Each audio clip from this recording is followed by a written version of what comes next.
Hi, I'm Becca Otis from Five Lines Pottery in Indianapolis, Indiana. And I'm Ryan Durbin from Tzipporah Ceramics located in Southgate, Kentucky. And welcome to Wheel Talk.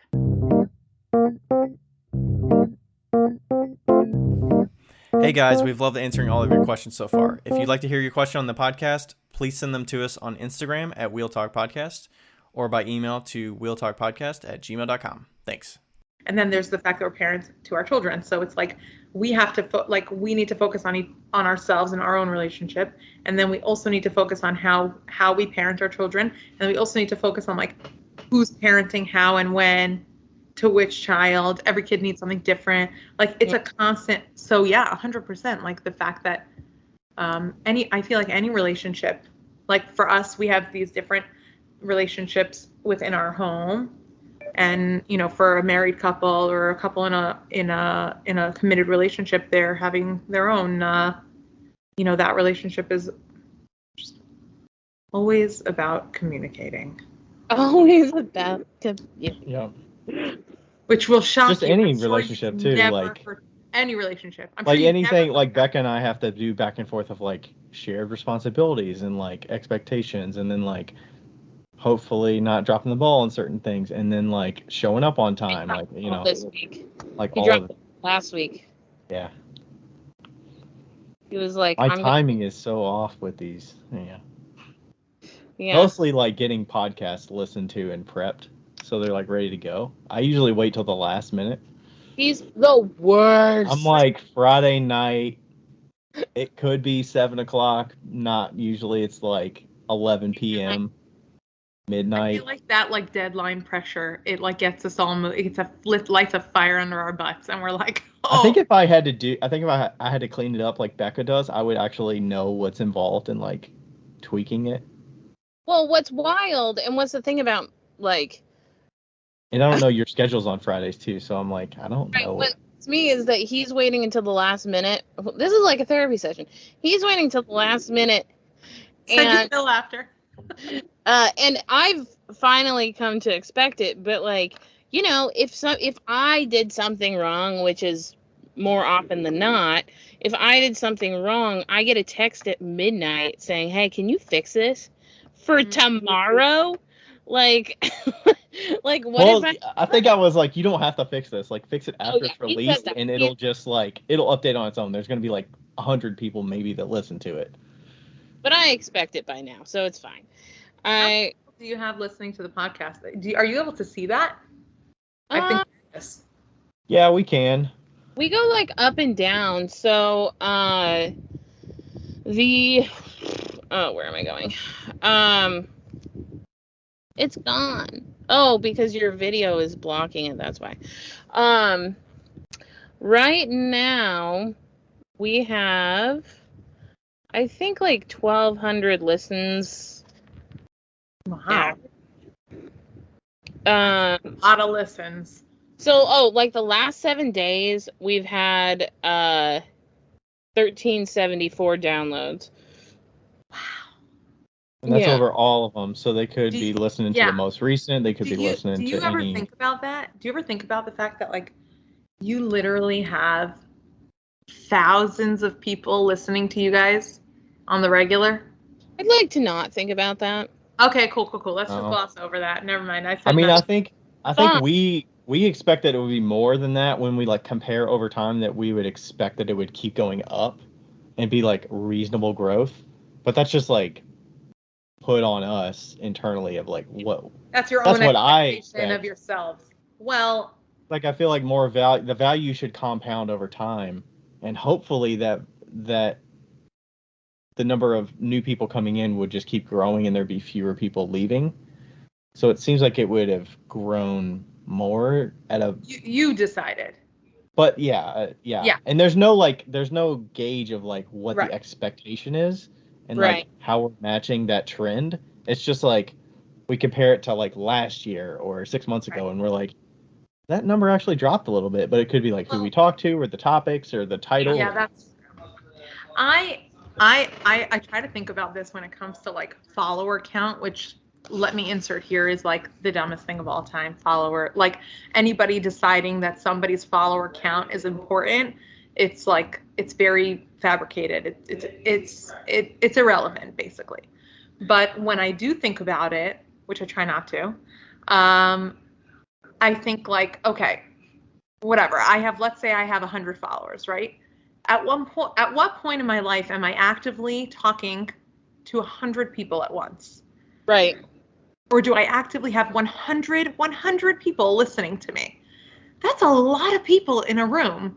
Mm-hmm. Potentially. Even if it's for 5 seconds. Imagine if you had snippets of time where like people just popped into a room and like listened to you for this little thing, and then they popped in for this, and like that's a lot of people. That's a lot of people to be paying attention to me. You know what I mean? Like that's pretty wild. So if you think of it like that, like nobody's popping into your podcast for 5 seconds. If they're popping in, they're popping in. They're listening to either the entire 90 minutes, or they're listening to 30 minutes at a time, or they're not coming on and listening to the first 4 minutes and saying, nah, that's not it. Everybody knows what they're getting. They want to hear what they. So if you're having, some people are, but they might just be searching pottery podcasts and they're just trying to see if there's something that sparks their interest. That's not the general. So if you have even 500 people listening to every episode, 500 people, that's a lot of people. So right now, it was up for a while, and right now they predict it's like a prediction thing. Like it predicts that 900 people is going to listen to like the next episode. So 900 over 30 days or 90 days or something like that. Yeah. And but it doesn't like, it's funny because I think that Ryan and I's like expectations are a lot different. Like, well, obviously they're different. We're very different people, but he's so numbers focused and I'm numbers focused, but also at the same time, I realize that what we're doing is so niche, and also the way we're doing it is so different than what normal people are doing. Like, we insert stuff about our lives. We insert stuff about, like, it's not all shop talk, and it's not all interviews. And so I'm like, we don't. There's random anecdotes and there's random tangents, like, and we're not planning what we're gonna say, and we're not scripting anything. So like, so if if we have a smaller following, to me, it's like a smaller but mightier type thing. Quality over quantity. Yeah. Yeah, because if they've lasted this long, they're gonna last a lot longer. Mm-hmm. If they can't last, then. That Becca or is that Tzipporah? Yeah. No, I'm in the country now. That was me. Oh, I'm on a main road. And we have the emergency vehicles do the pass by. My boys love it because we have a window at the front of the house, one small window, and we call it the Yenta window, which, like, I think everybody knows what Yenta is, but it's a Yiddish word, and it's like just to describe like the like gossip mongers of the town, the people who are just like sitting on the bench and talking about everybody. That's what it's describing. So like we have our little Yenta window where the kids like sit out and they're like, ooh, so-and-so's walking to the park. Ooh, what are they doing out so late? And ooh, nosy neighbor window. Huh? I saw the nosy neighbor window. I saw them leave to work at 6:42 a.m. and that was later than yesterday. This is my children, not me.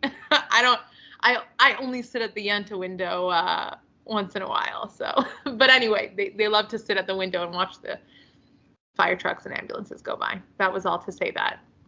You're welcome. Well, you know what? It is interesting.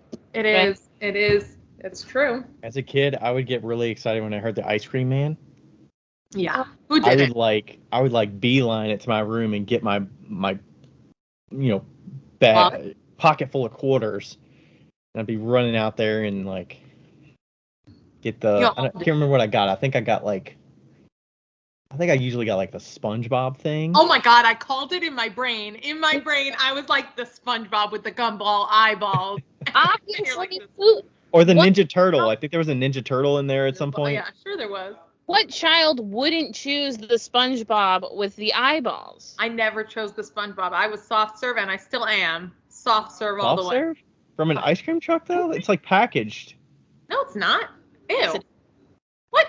You guys have bad ice cream trucks. There's an ice cream truck with soft serve? They're actually they just have chest freezers filled with just packaged popsicles. It's not like... And soft serve. Oh, ours is garbage can, apparently, if we don't have soft serve. We get the ice cream trucks. I was deprived from ice cream trucks because my parents lived out in the nowhere, in the middle of somewhere. So we only ever got one ice cream truck my entire existence as a kid. In Colorado, not in Seattle, but like in Colorado, and it was like on my 13th birthday, and I, to this day, I'm pretty sure my parents like called it in. I don't know.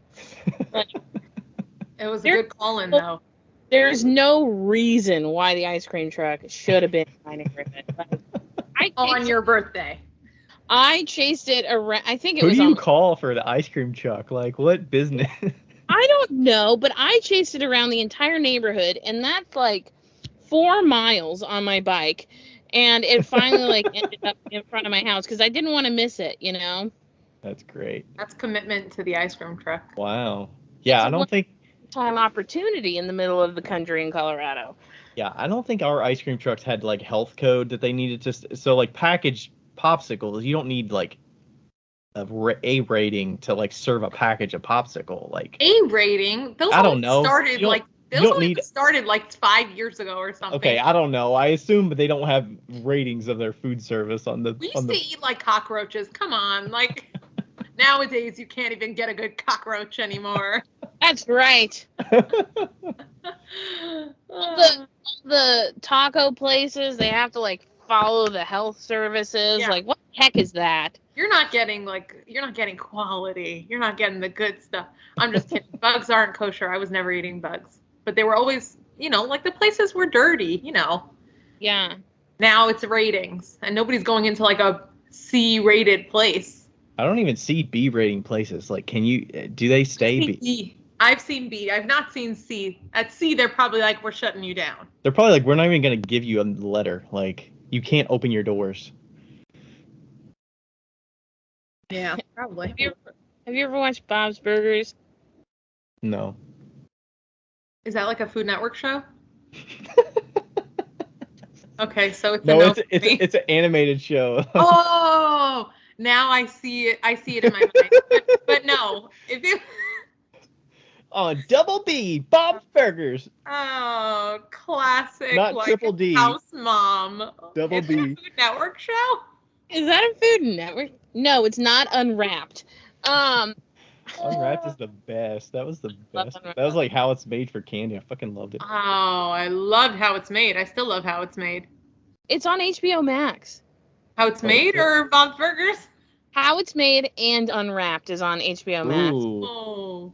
Mark Summers, I think was his name. Is that the host of Unwrapped? Mark Summers? Yeah, and they filmed it in Colorado. Anyway, Bob's Burgers, the first episode is about getting the health department coming.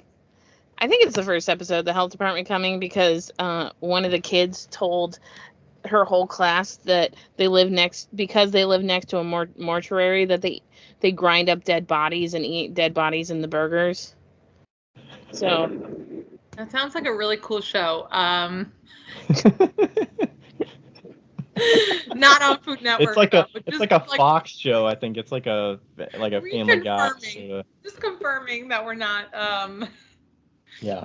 It's not a cooking show. We're not learning about making a good burger. Okay. It's not a cooking show. But they do have a Bob's Burgers cookbook based off of the show, and the burgers are really good. Okay, so there you go. It's basically a Food Network show.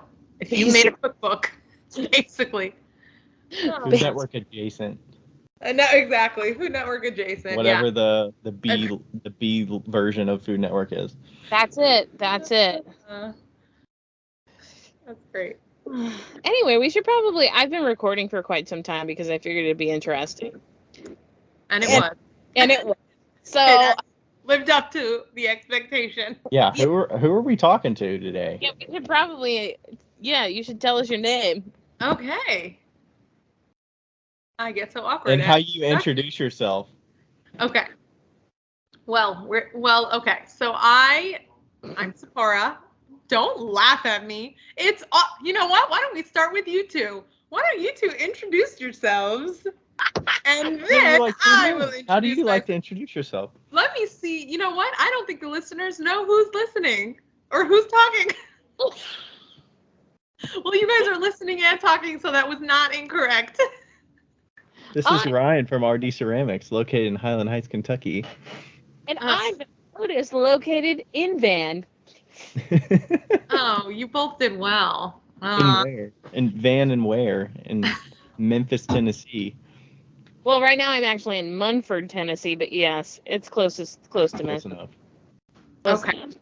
Well, now that you've set the stage and everyone knows who you guys are, I am Tzipporah from Sipor Ceramics. I live in New Jersey, but I am virtually based wherever. I introduce myself in my classes that I teach as Po because Tzipporah seems to be hard for some people. At Starbucks, I say Sephora. And I have been asked if I own the makeup company. The answer to that is no. I do not. Do you buy their makeup? Oh my God. I don't wear makeup. Oh, okay. So no. No. Yeah. Was that an okay introduction? Nice. I get You look like you own Sephora.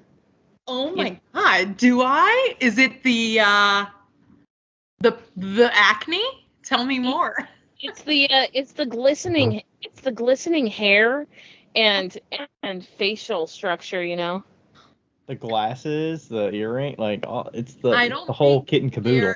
Yes, you guys can just stay live with me anytime. Shower me with compliments. God knows I don't get them enough. Not from you. You give me compliments. Thank you. She talks off camera to her husband, I suspect. Yeah. He gave me a side eye. Yes, not you. Yes, you give me. Do your kids ever give you compliments? They do. They also give me not compliments, like you smell, and that doesn't match, and brush your teeth and stuff like that, which is good because I don't want them to smell, and I want them to brush their teeth. Good. They know a standard, so they're like they have a standard. But I do also get compliments, yes, which is really nice. And for some reason, from children, it means more. That's because they speak the truth. They're honest, exactly. It means more for me from kids, yeah. When I coerce adults into giving me compliments, it doesn't mean as much as when my children are like, "Ooh, you look beautiful." I'm like, "Oh my God, this is the best day of my life." Yeah. So how many kids do you have, and what ages? I have 4 boys. They are 10, 8, 4, and 2. So by the last boy, were you like, "Oh, thank God, it's a boy"? Oh, absolutely, absolutely.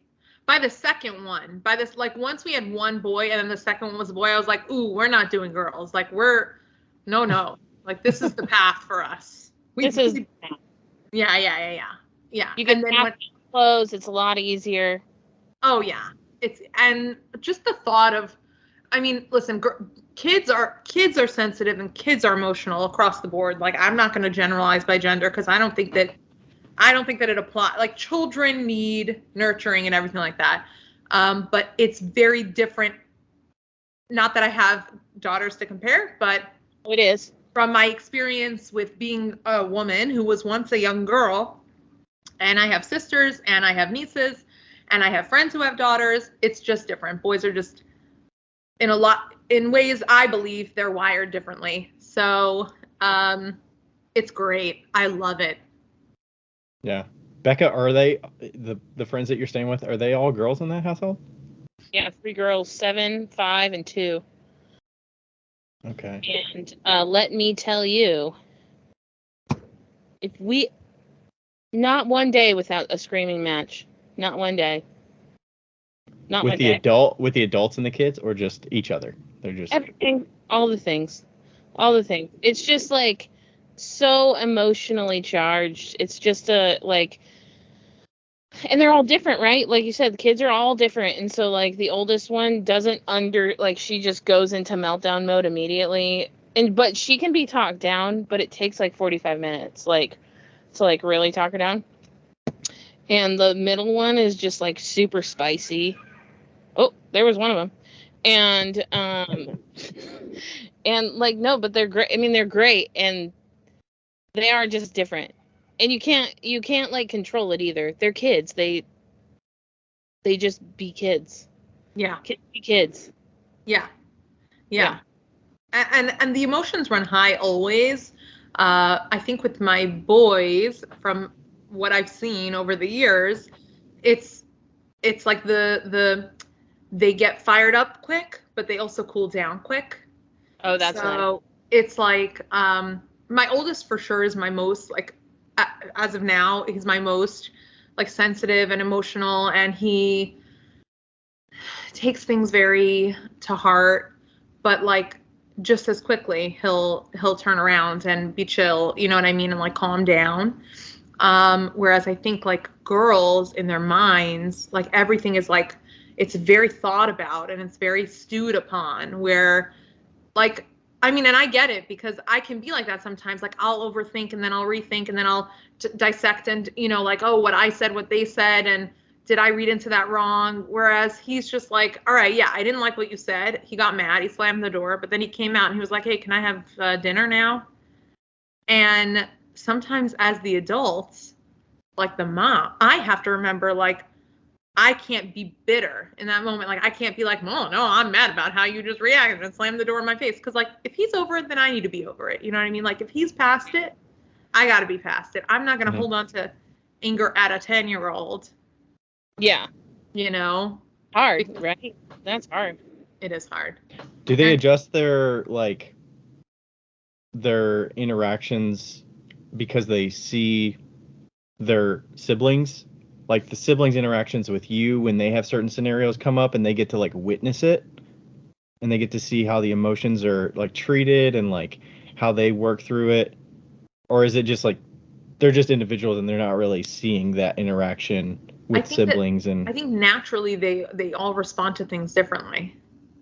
Like really, really disappointments differently. Like we can tell all of them at the same time. You know, I know we plan to have a movie night tonight, but it's not working out, you know, whatever. And one of them will melt down and freak out, but you promised and you said. And then one of them will be like, all right, are we going to do it another night? And then one of them will be playing with his Legos and not even, you know, care. So it's like, it's all it's just each kid is so individual. Yeah. And we have to, that's one of the hardest parts too, is like we have to look at it that way. We have to view them as different. We can't parent them the same. And, you know, sometimes they'll be like, well, I saw that he had, you know, he got more of that than I did. And I just say the same thing again. Moshe's Moshe, Shlomo, you're Shlomo. You know, he's him, you're you. Like you're different people. Everybody needs different things. Yeah. Mm-hmm. Nobody's entitled to something just because, you know, everybody is unique and everybody has different needs. And then there's some that'll probably work more with you versus your husband, and like you can be talked to a certain way and negotiated with a little bit, you know. Well, I'm most like my oldest, so I can like totally relate to his being like emotional and sensitive, whereas my second, who's like basically my second, third, and fourth are all like just goofballs, and my husband as a kid was totally like that. And he's always like, stop talking so much to them. Like, they don't want to hear your like spiel about how they're feeling. You know, like he's like, they're like me. They just want you to get to the point and move on. Yeah. And so he's right. In some cases he's right, but he's right that they're not the same. And I can't talk to them in the same way. Yeah, for sure. I hanging out with these guys, even though I love them dearly, has just like, it's so freaking hard work, and I don't want to do that. Yeah. So it's like secured my, like, I'm on my path correctly, you know? Yeah. And it's so important to have those moments of like reaffirming your decision. Right. Speaking of. Thanks, Brandon. Yeah, like they have such a hard job, and like kids are they're gonna be adults someday, and you have to like teach them things and like do the stuff, and that's and there's only so much you can do to a point, and then you're kind of like, I mean, I guess you're always their parent, I guess, so you keep learning and you keep teaching them things. Yeah. But it confirms that like I don't really want kids, and like being around these kids a lot kind of confirms like obviously I love these kids, it confirms that I wouldn't want children myself, you know? Like, it's not the right choice for me, you know? But it's absolutely not for everybody. And I think that having that, like, that solid decision in your mind and like really feeling so much conviction for that choice is super important. And I think that people need to have that same conviction when they make a decision to have children, because there's no going back. You have them and they're there, and you want to know that like you're going to be able to give them everything that they need, and that is going to mean that you're going to be giving them so much of yourself. Like at the bottom line, parenting is a full-time job in itself. Yeah. There is no other way to look at it. I am constantly thinking about how I talk when I'm around them. I can't let loose when I'm with my kids. At no point can I like fully relax, because every moment is a teachable moment. Every single moment needs to be used as an opportunity to teach them something, potentially. Like, and that's a whole lot. That's really heavy. And I think that for people, listen, this is my perspective. This is my parenting choice, and it's a lot. And only with having like things, both of us, my husband and I, having things that we that balance our full-time parenting with like something that we're doing just for ourselves, like both of us having something else has been amazing, super healthy for us, because we're able to separate ourselves from this like tremendous identity of being a parent. And obviously you don't have to put that level of pressure on yourself, but as a parent. But for me and for us, like definitely for me more than Chaim, it's not so much a choice. I made a choice to have children, and now I have a responsibility and I have to live up to that. I can't, that's it. Like, it's that simple. And so that means that it's going to be incredibly difficult for me. But you know what? I am an adult, and my parents, who did an incredible job of raising us, I will call them for advice, but they're not actively parenting me. There came a point where I started being an adult and making my own choices, and I left the house and I got married and had a family, and that was it. They're there when I need them, but our relationship is completely different. And so that to me is saying, like, at some point this is going to be different. Right now I'm in the trenches. I'm in the time where I'm trying to teach them the things that are going to make them good people, the things that are going to be that foundation.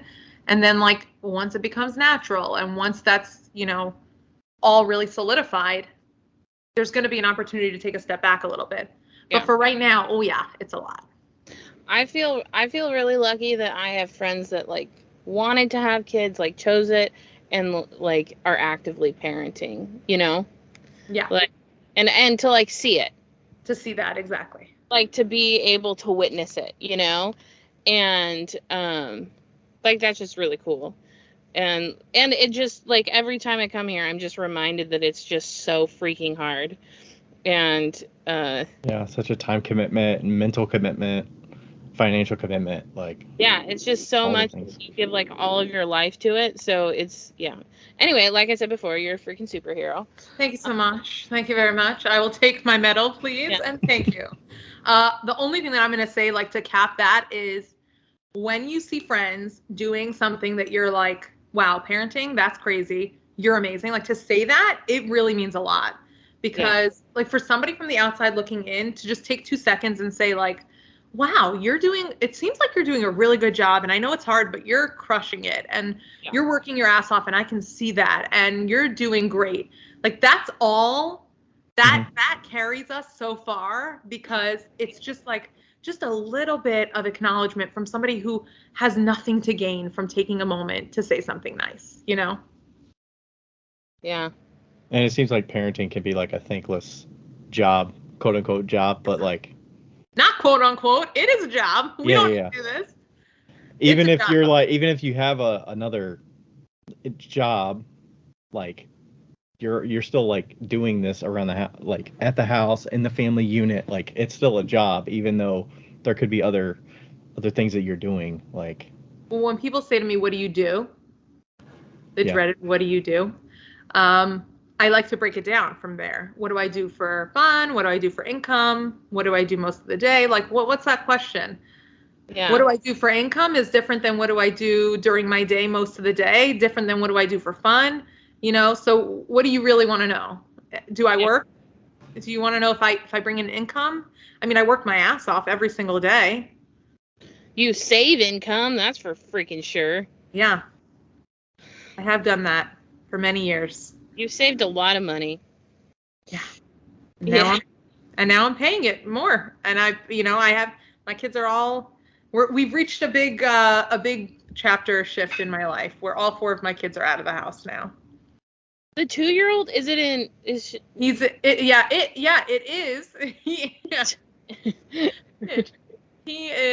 in a little day camp now for the summer, a little backyard camp. That's cool. Yep.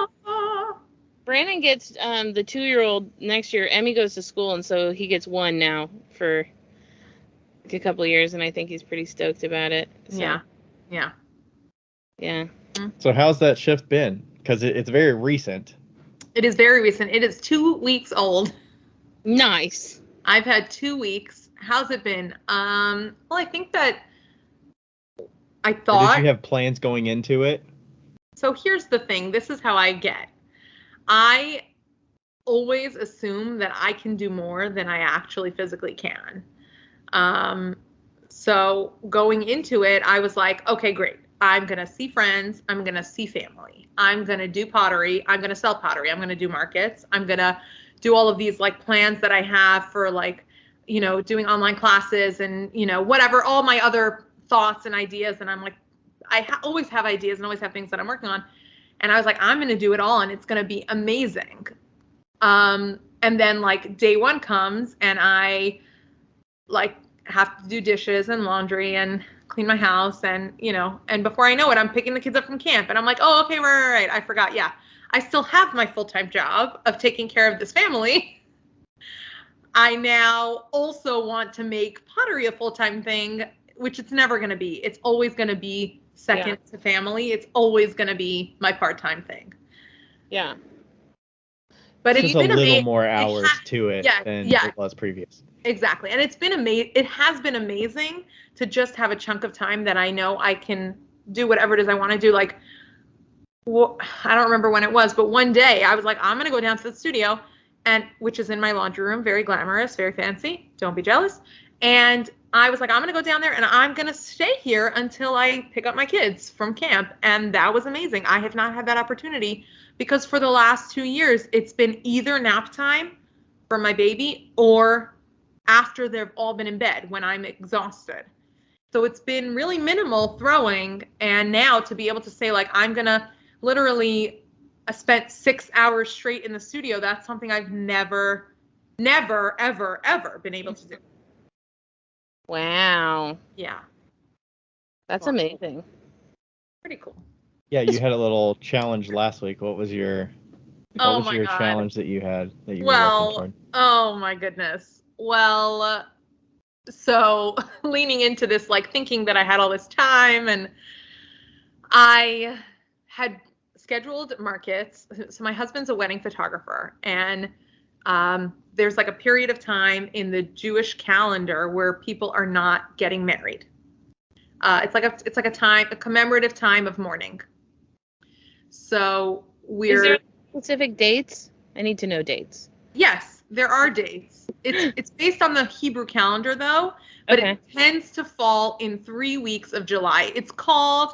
In English, it's called the 3 weeks. We call it the 3 weeks. It's from one day in Jewish history that was the start of a really sad time where like the temple was destroyed. Anyway, so it's a 3 week time of mourning, and during that time people don't get married. So he has this 3 week break in July always. So I scheduled 3 Sunday markets because I'm religious. I observe Shabbat, so I'm not doing Saturday markets ever. Okay. So I scheduled 3 Sunday markets, and I was like, I'm gonna crush it. I'm gonna go to the markets. I'm gonna have all this stock, and I'm gonna sell tons of stuff. Okay. So that didn't happen, but or it hasn't happened yet. I still have 2 more markets that maybe I'm suddenly going to be incredibly successful at. But last Sunday, I woke up in the morning and I realized my first of the 3 markets in a row are in 1 week, which was yesterday, and I have no mugs to sell. One mug. And mugs are my best seller. And I was like, oh my God, I can't go to a market with no mugs. You can't go to a pottery market when you sell mugs, or to go to an artist fair. So I was like, okay, Tzipporah, it's fine. Like, we've got this. We can do it. Sunday, I went to the studio and I threw 32 mugs. And then Monday, I spent 6 hours in the studio handling all the mugs. And then Monday night, after the kids were in bed, I went down and trimmed them all. And all of Tuesday, they dried slow. Wednesday, they went in the kiln. Thursday, they were glazed, went back in the kiln. And I took them out, not Friday before Shabbat. It was Saturday night in the end because I wasn't able to take them out. They weren't ready yet. And somehow, essentially in 5 days, I pulled it off. I made 30 mugs. And I could not... Did you have any losses in there? Because you were worried about the timeline and everything, and the handles cracking and some of the issues. None of the handles cracked. None of the handles cracked, miraculously. Okay. Let me just say, I do not recommend this. This was not fun. It was very stressful. It took so much time, and it's not what the mugs want either. They don't want to be rushed. So I don't recommend trying to make mugs in 5 days. But the fact that I pulled it off was super, super gratifying. I felt so proud of myself.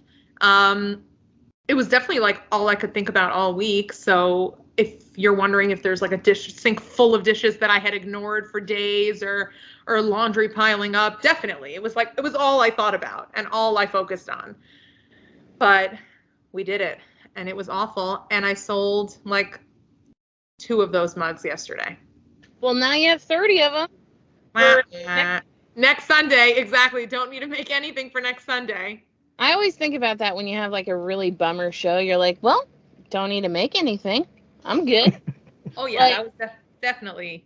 I'm like the most toxic positive person to myself. Like, if I am a realistic human being, but if I make jack shit at a show, I'm like, hell yeah. I don't have to do a damn thing. Becca would be like, I was next to somebody cool. I got a free beer. Like, I'm good. It was a good day. Yeah, so for me, a couple weeks ago, I had also a bad market. That one was like universally bad. Nobody did well. It was like a really bad situation. So that, like, I feel really bad to say, made me feel a little better that nobody did well. Like, I wasn't just the one weirdo who didn't sell anything. Like, nobody sold anything. So it was bad for everyone, which is really sad. And I feel terrible, but also a little bit relieved that it wasn't just me. Yesterday was also, most people did not do, or I shouldn't say that. Some people did well, but it wasn't busy at all. But by the end of the day, I was like, this was a great day. I didn't sell much, but it was just a great day. We were outside. It was beautiful weather. I didn't have my kids with me.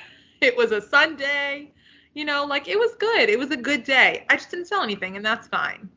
Sometimes, I mean, like, that's what I always used to say about, like, moms and parents or dads or whatever, moms and dads having pottery class. It's like, you could tell the ones that just wanted to like have a break and like just kind of like take a moment, because they could give no shits if anything turned out. They were like, I don't care. Yeah. And like, that's kind of how I feel about it. You're like, well, was it fun? Yes. And I gained something from that. Exactly. I got to schmooze. Everybody knows I love schmoozing. It was a nice day out. You know, it didn't rain. I was really nervous about the rain. It didn't rain. Put up the tent myself, which felt cool. You know, it was a good day. Also, for me, like, since NCECA, and you know, we all met at NCECA, and that was so wonderful, and I'm so glad that I was able to go. But since NCECA, the thing that I have taken away is that making and selling work is not my passion. Yeah. And I felt so good about making that decision after NCECA. that like I have other paths that I want to take within the pottery world that are not, I don't have a vision. I'm not inspired. I'm not artistic in a way that so many people are. When I saw all of those people's work there who had such inspiration and were had such a clear vision, I was like, I don't have vision. I just like throwing. And so taking the path of like teaching, leaning into community connection, like bringing our community together, being a part of this like teaching side of it is much more in the realm of my passion. Yeah. So each market that I fail at, I'm good. Like, it's because this is not the path I'm supposed to be on. Yeah. It's okay. It's reaffirming. Like, you're with kids and you're like, nope. And I'm at markets and I'm like, nope.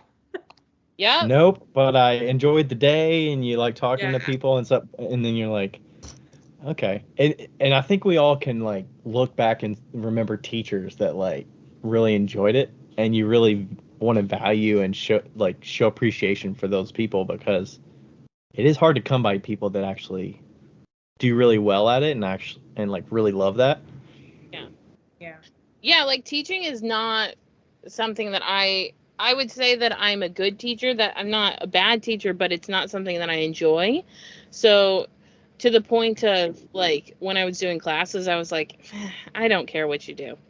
Like at some point at the end, I was like so burned down on it. I was like, I don't want to teach and I don't want to be here, so you can just do whatever you want. And I'm glad that I got out of it because of that. And like it really just kind of like shows you like you do have a certain path that you do need to take for your own mental health and for everybody else too. Like if you're teaching and you're not enjoying it, like let's be honest, guys, don't. It's not good for anyone. It's not good for you, and it's not good for the students either. Yeah. So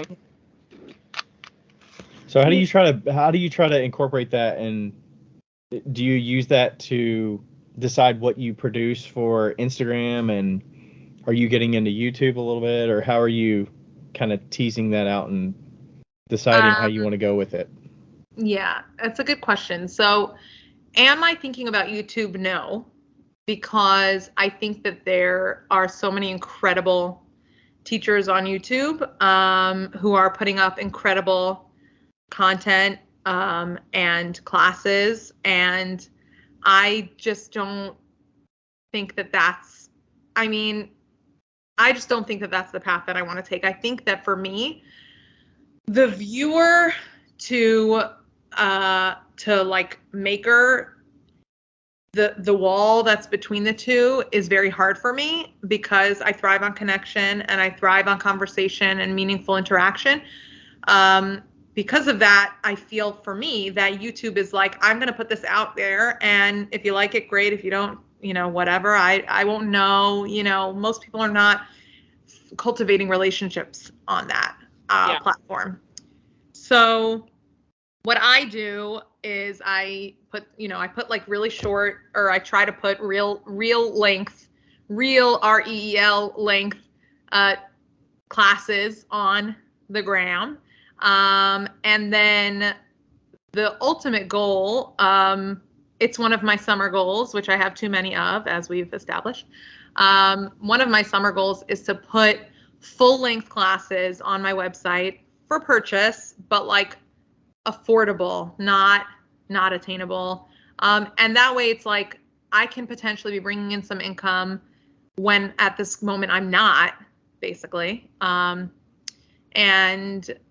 I can, be cultivating relationships with people who are very like individually choosing to learn something from me. And then like with each class, there would be some sort of like live, Q&A, just connection kind of thing, because I really want to, for me, I've noticed that a lot of the virtual learning world, people are feeling very isolated. And I didn't realize that at the beginning of starting an Instagram account and posting stuff up, but the more people like respond to things and send me messages. I respond to every message. I will send like long voice note responses when people ask me a pottery question. Like nothing is short about it. I'm really trying because I want there to be relationships and not just like a yes, no, smiley face, whatever.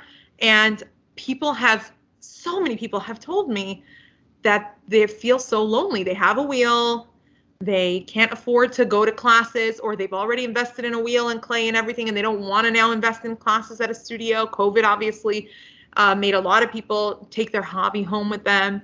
And I think that being able to like have the power to take somebody out of this like space of feeling very isolated and alone and make them feel like they're connecting with someone, with one person or maybe with multiple people, with like, virtual classes as a group. It feels like I feel very grateful to be able to walk that path. Yeah. So that's where I'm hoping to go. How do you think bridging that from like the video that they purchase to the like virtual group class, where do they purchase a slot, or do you offer like quote unquote free group sessions with the people that have already purchased this certain like lesson, or is it like you purchase for weeks and then they come to the virtual class socially together at a set time, or how are you picturing that? So right now, the way that I'm picturing it is two separate things at first. So one would be like virtual classes, and one would be, and both would be like paid but attainable options. So it's not like you're nobody's asking for hundreds, like, just something to pay for my time and my, teaching. So that'll be like virtual classes, a group of 5 to 8 people, small, so that we can actually, interact, but 2 types of virtual classes. One would be like, we all just want to throw together but schmooze at the same time. And then the other would be, let's have a project together. We're all going to throw teapots and I'm going to demo that. And then we're going to do it together. You know what I mean? And we'll meet back next week and, attach everything together, etc. So 2 types of people, one that like want to learn, but in a group setting, and one that just want to not feel alone. And then the virtual classes, that's a full class available, just like you get a video. That's more for people who really want to learn something in depth. And then they can always go ahead and join those classes.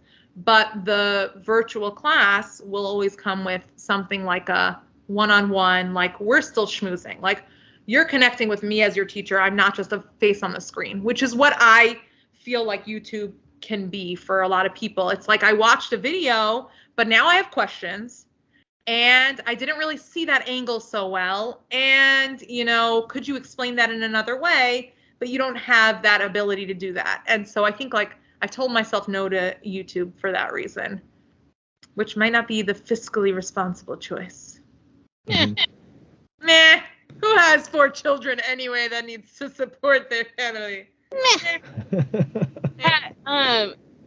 First of all, I think this is just an idea for the emotional support group. I think you should call it Pottery Anonymous. Second, I like it. Second, very not anonymous, but I like it. Yes. Second, have you ever done like one-on-one lessons before? Like, I ask this because I'm just curious. I do consultations, right? And it's very interesting teaching through a screen. It's so different teaching through a screen when there's somebody to talk back to you. And like, I'm just wondering if you've ever done it. I don't have anything to say other than like, I'm just wondering if you've ever done it, because there's not a lot of people that have.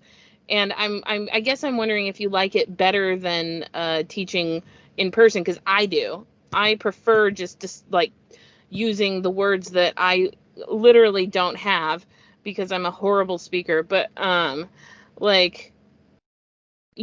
communicating via verbal communication and eyes. See, this is how most of my visually and audio. Yeah. Yeah, visual and audible, and it really like challenges you, and I really enjoy that. How do you feel about that? So I have done virtual classes, and I have done one-on-one only, and I teach now in person. So yeah.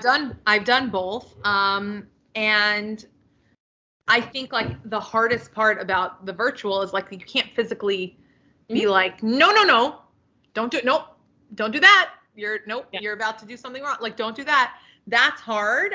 And like catching them before they do something, to be able to say something fast enough. Like when you're in person with somebody, you can just like stick your hands on top of theirs or quickly slow the wheel or whatever it is. But when you're virtual, it's a lot harder. Because there's no hands-on. I definitely prefer in person. You do. I do prefer in person because I like the vibe. I like being able to schmooze around. I like being able to run from one person to the next. But the question of like, is this sustainable for me in the long term right now? Or I shouldn't even say in the long term, because in the long term, in some dreamland, I would love to have a studio of my own one day. Right. But for right now, is it sustainable when here I am trying to not balance, but juggle family life with pottery life? I think that being able to have the flexibility of doing things from home is what I need to lean into at the moment. Yeah. I think that doing it virtually is going to make you so much better a teacher. Like, yeah, I know that since I've been doing it virtually, I've become like tenfold better than I used to be. And so I'm excited to see how that goes. I'm excited to like, once it happens and like once you start doing it more and more and more, I'm excited to see how you feel about it, because I really do think that it can just like shoot you off into the sky. I hope so. We can circle back if and when it takes off. But Becca, how much of that do you think is because you're focused on one person versus that it's like very linear, it's one-on-one, you're watching every movement, it's not I've got to moderate the whole class and balance as best I can? I don't think it's as much as focusing on one person. I think it's that you have to find the words that everybody understands. So everybody, when you start doing it online, I think that you find out that you're just going to do the same thing over and over again. To the point of like, I've started considering just doing an intro, like this is what we do, and then just making them watch it and then getting to the point, like just getting to them actually throwing. Because when you're watching them, you have to find the words that make them understand how much of something they need, or how like I need you to put as much pressure on this piece as you would when you push on the side of your head when you're trying to get a headache to go away. Like those type of things that you don't even realize that you would need to say, because that's something that you're just like, oh, I need you to put this much pressure on your hands, and you like push their hands, right? To make them have that much pressure, and you don't even realize that, like, and having them understand, like having them be in that situation where they're like, oh, visualizing how much pressure they need to put on it is like, will make them remember it for years and years and years to come. Yeah. So that's why I think it makes you so much better. Like, it's just like your brain has to work a lot differently to communicate what you need them to do. And they've never heard anybody talk that way, because they've always been in classes right that are physical, or they haven't been in any class at all. Right. So. And they've just seen videos where people aren't talking to them. They're just talking to an audience, a general audience. Yeah. Yeah. Wow. It's wild, because and yes, it is a lot about doing it like one-on-one and individually, but It's just completely different. I would have never thought about it before I started doing it. And yeah, I think it's really freaking cool. Do you do that a lot now? Are you teaching a lot of virtual classes, or are you selective with your time now? No, I mean, like, if people asked me to do it, I would, but I haven't. I had one consultation this last week, but other than that, I really haven't. I'm really bad at advertising. Is that something that you want to do more, listeners? I would love to, but also, I'm neither here nor there. Like, I like it because it makes people feel empowered. And I'm sure you understand. I'm sure Ryan understands that too. Like, it makes them feel like they have a control on something that they didn't have on before. And the same thing as you, it creates, like, I've noticed so much that people are like, I just have no one to tell me that I did this right. Like, or I did this wrong, you know? And like, especially the home potter. Yeah. Like you have nobody. Yeah. You like, if you don't have the kind of connections that we have through, like, I called Josh today and was like, did I tell them the right thing? You know, like, did I communicate this correctly? Like, if you don't have that, then you're just shooting in the dark. And good, like you're gonna, and it's fine. Like, when people pull, like, I taught somebody, like, last week that is a right-handed person that throws left-handed. Like, okay, let's go. Like, I don't, like, they're doing it the way that they feel is comfortable because they didn't have anybody else to be like, try this, you know? But now it's to the point where, no, we're just going to figure out how to do it this way. Right. Like, yeah. Do you think it's because the support is just not there for that? Like, what's going to be the support to push you to that next level? Like, you have to seek it out. And if you go to, like, a workshop, it's not going to be that specific. Normally, it's going to be teaching their technique. It's not going to be focused on how you do something and optimizing what you're doing. Well, I don't think most teachers are in a classroom setting looking at each individual person and saying, oh, I see that you prefer to, you know, work over the pot. And so, like, let me tell you how to optimize that. Like, that's not what most teachers are going to be like, scoot your butt back. You're too far over the pot. But like, wait, but I'm more comfortable like that. Or I'm more comfortable pulling like that. But when you're in a classroom setting, people just try to, you know, streamline things.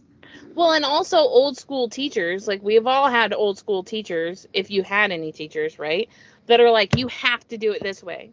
Right. You have to cone, or the reason you're coning your pot this high is because if you cone your pot high, then you can get more height on your pulls. Like, what? Like, what? Like, is that true, by the way? I've never heard that. I've never heard that one.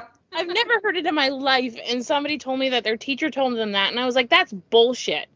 That's straight bullshit. I want to try it, though. I know. But yeah, I mean, I agree with you, yeah. You know, you have all these people spreading. It's fine. Like, most teachers teach the way that they were taught or the way that they throw. And that's fine. But also, it doesn't work for everybody. It's like having kids. It's like, there's nothing that's forcing you to, like, go back and get re-educated on how to optimize your teaching styles. Like, I'm sure high school and, like, teachers in general in education have to go get re-educated and do that kind of thing, right? There's nothing that's... Like, seminars and stuff and get their reaccredited. There's no standard for, like, ceramic teaching and making sure that we're right. Well, I start every class saying two things. The first thing that I say is that there's only one rule, and that's that we use clay. All the rest of the things that you're going to hear are techniques, you know, preferences, options, ideas, thoughts, whatever. This is what I do. This is not what you have to do. You find what feels good for you, and you find what works, and that's great. And the other thing that I say to people is that I'm going to teach things in one way, and another teacher is going to teach things in a completely different way, and neither of us is better. Well, obviously there's quality of teacher, but neither of us is superior to the other. We're all just teaching in a way that feels right for us, and you might you might love me as a teacher, but I might be saying something again, it's not resonating, and then you might hear it one time from another teacher and be like, oh, that's what she meant. Oh, I get it now.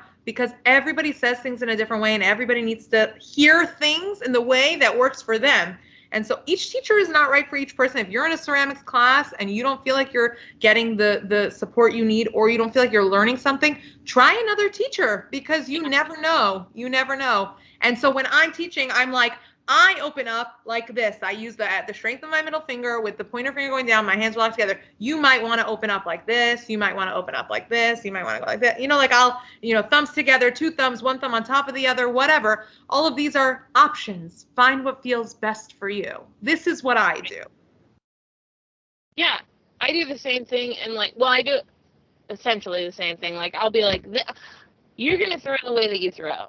I'm going to show you how I throw, and then we will find things that we can, move. Because I'm not teaching people from the beginning. I'm teaching them how to make their moves more efficient. But I was like, we'll find things. Like, if you want to pull your first pull and it looks nice and it looks good, we're going to keep doing it like that. But, we're going to make it better, and I think that takes a lot of, I don't know why I was blessed with the understanding of that, but I feel like that as a teacher takes a lot of strength to be like, we're just going to do it the way you want to do it. That takes a lot of strength. I think it's putting pride on the shelf. Yeah, I agree. It's not about me. Yeah. It feels great to teach people. I feel good about myself when I'm watching other people progress, but it's not about me. It's about them, and it's about connecting with them, and it's about helping them learn. And when somebody feels proud of something that they've done, with or without your guidance, whatever it is, that's where the pride comes. The pride comes from them. It's them. And I think a lot of people, put their pride first. Well, I would take a class from you. Oh, and I'd take a class from you, Becca. Oh, thanks. And we'd both take a class from Ryan. Ryan, do you teach? No, you took my bookkeeping workshop. That's what you took from me. Oh, okay. Hold on a second. Have you had anyone on the podcast talk about your bookkeeping workshop? Hey, everybody. We took a little break from the discussion because we either forgot to put the ad in, or we just didn't want to break the conversation up and, get away from whatever was going on to talk about L&L in the moment. So we're putting it in here. Today, I'm talking about the zone control from L&L kilns. So what that means is most kilns have a single zone where you only have one thermocouple, and that thermocouple is reading for the entire kiln. It's doing its best to fire consistently, but it may not fire the exact same temperature from top to bottom because it's only got one reading in that kiln with that one thermocouple. Most L&Ls are going to have multiple thermocouples depending on the amount of space you have in it. So for instance, I have an E23T and it has 3 thermocouples. So what I can expect is as the kiln is firing, it is going to adjust the temperature in those different zones based on where those thermocouples are, top, middle, bottom. And if it sees that a section is lagging behind, it's a little cooler, it needs to catch up, it's going to adjust on the fly. It's going to do that on its own, and it's going to produce more consistent results from top to bottom in that kiln because of those various thermocouples as well as the controller that's going to adjust on the fly. So that's the benefit of the zone control. I have another kiln. It's got a single thermocouple, and I might have results where I've seen results where the top might be at cone 5 and the bottom might be at cone 6 and the middle might be at cone 6. That thermocouple is going to be typically right in the middle. It is an equivalent size kiln to my bigger one. It's like a 7 cubic foot, and I think my bigger one is 7 or 10, something like that. And I'm going to see that there's a little bit of variability in that kiln that has a single thermocouple. So if you're interested and you're looking for another reason to buy an L&L kiln, zone control is one of those reasons that you can consider to get more consistent firings. And thanks so much for listening. Thanks so much, L&L. And if you'd like to find that and get yourself an L&L kiln or scout out what options they have available, you can see that all at hotkilns.com. hotkilns.com. All right, let's get back to the discussion, and thanks so much. No, we have to hear it. Oh, Oh, okay. Well, here you were in the very first one, I think. I sure was, because I jumped on that like it was going out of style. I was like, I'm in. I'm in. The second you posted about that, I was like, yes, please give me that. I will pay all of the money. And it was not a lot of money. It was $50 at that point. Now it's $60. Okay, $60 is still incredibly affordable for you to learn how to balance everything and understand what's what. And for anybody listening, I was not paid to do this. Ryan's bookkeeping workshop was amazing. And I will be honest, I took it in, I don't know, it must have been like November, was it? Or January. I think my first January. one. Oh yeah, that makes sense. It was January. It was the new year. January 10th, I think, or something about how this was the 2022 stuff. And anyway, let me just tell you that January is when I took it. I was like, oh, this is amazing. I'm going to be so on top of everything.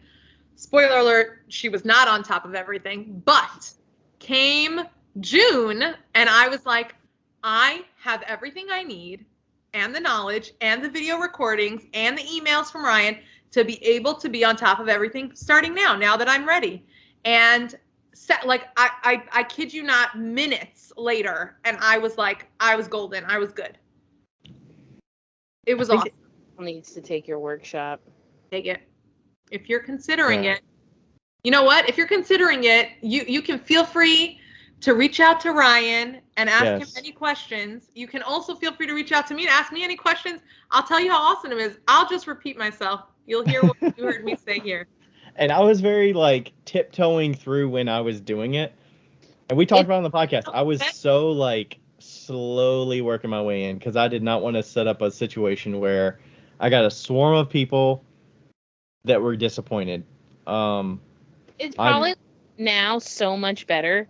Like, I've always said that, you know, like the first class you ever do, you're like, God, I feel so bad for those students.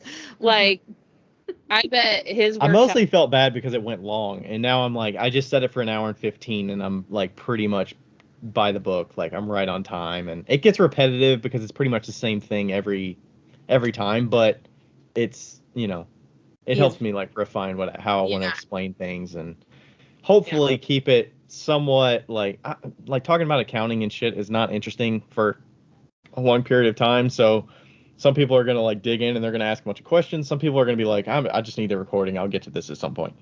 But, you know. Well, you did not disappoint. It was not boring, and I do not like numbers. And numbers don't like me. We are enemies, and that's okay. But you have you were like the lawyer in court, and you helped us come to an agreement. Thank you. And by the time this is out, I will not have any more on the books for now, but I'll probably put some. It's a weird time. Like I have one coming up here in a week and a half. I got like 3 people in it, which is still fine. Like, there's been like, I think 65 people that have done it since the beginning of the year.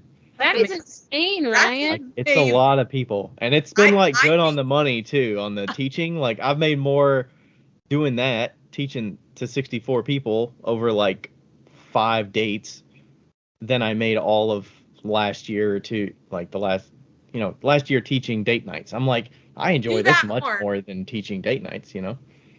Do it more. I think that probably end of year and beginning of year are going to be your busiest times. I think you need to like do a bookkeeping light that you're not answering questions, but you're going through the actual bookkeeping thing, record it, and then sell it on your website for like $30 that doesn't come with questions. And then you could like sell 30-minute question answer sessions for like the people that don't get it, you know, that are 30.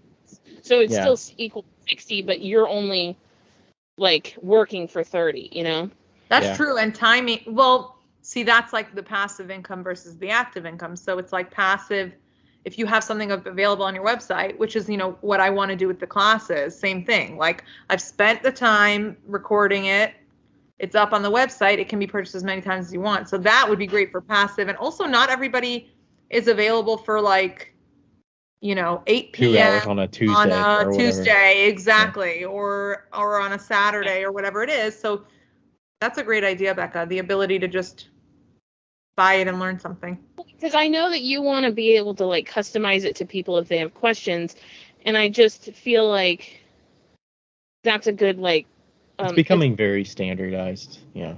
Because the same for me, right? It's becoming very standardized what I teach, and so if you just record that and just have them listen to it, then you're not having to say it over and over and over again, and you can just get to the nitty gritty when people are like asking the interesting questions, you know? Yeah.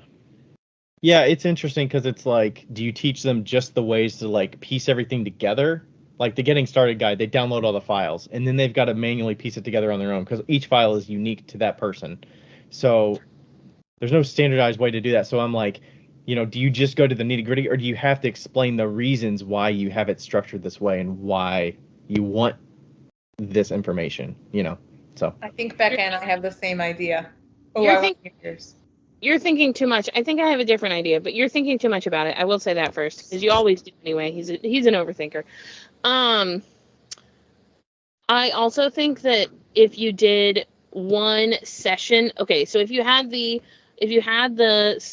passive income piece that you do the exact same thing every single time, and anybody can buy it at any time, and then once a month you have a Zoom session that's 30 minutes long or an hour long for people to sign in and ask questions, then you're only doing it once a month, and people like have to schedule for that certain time.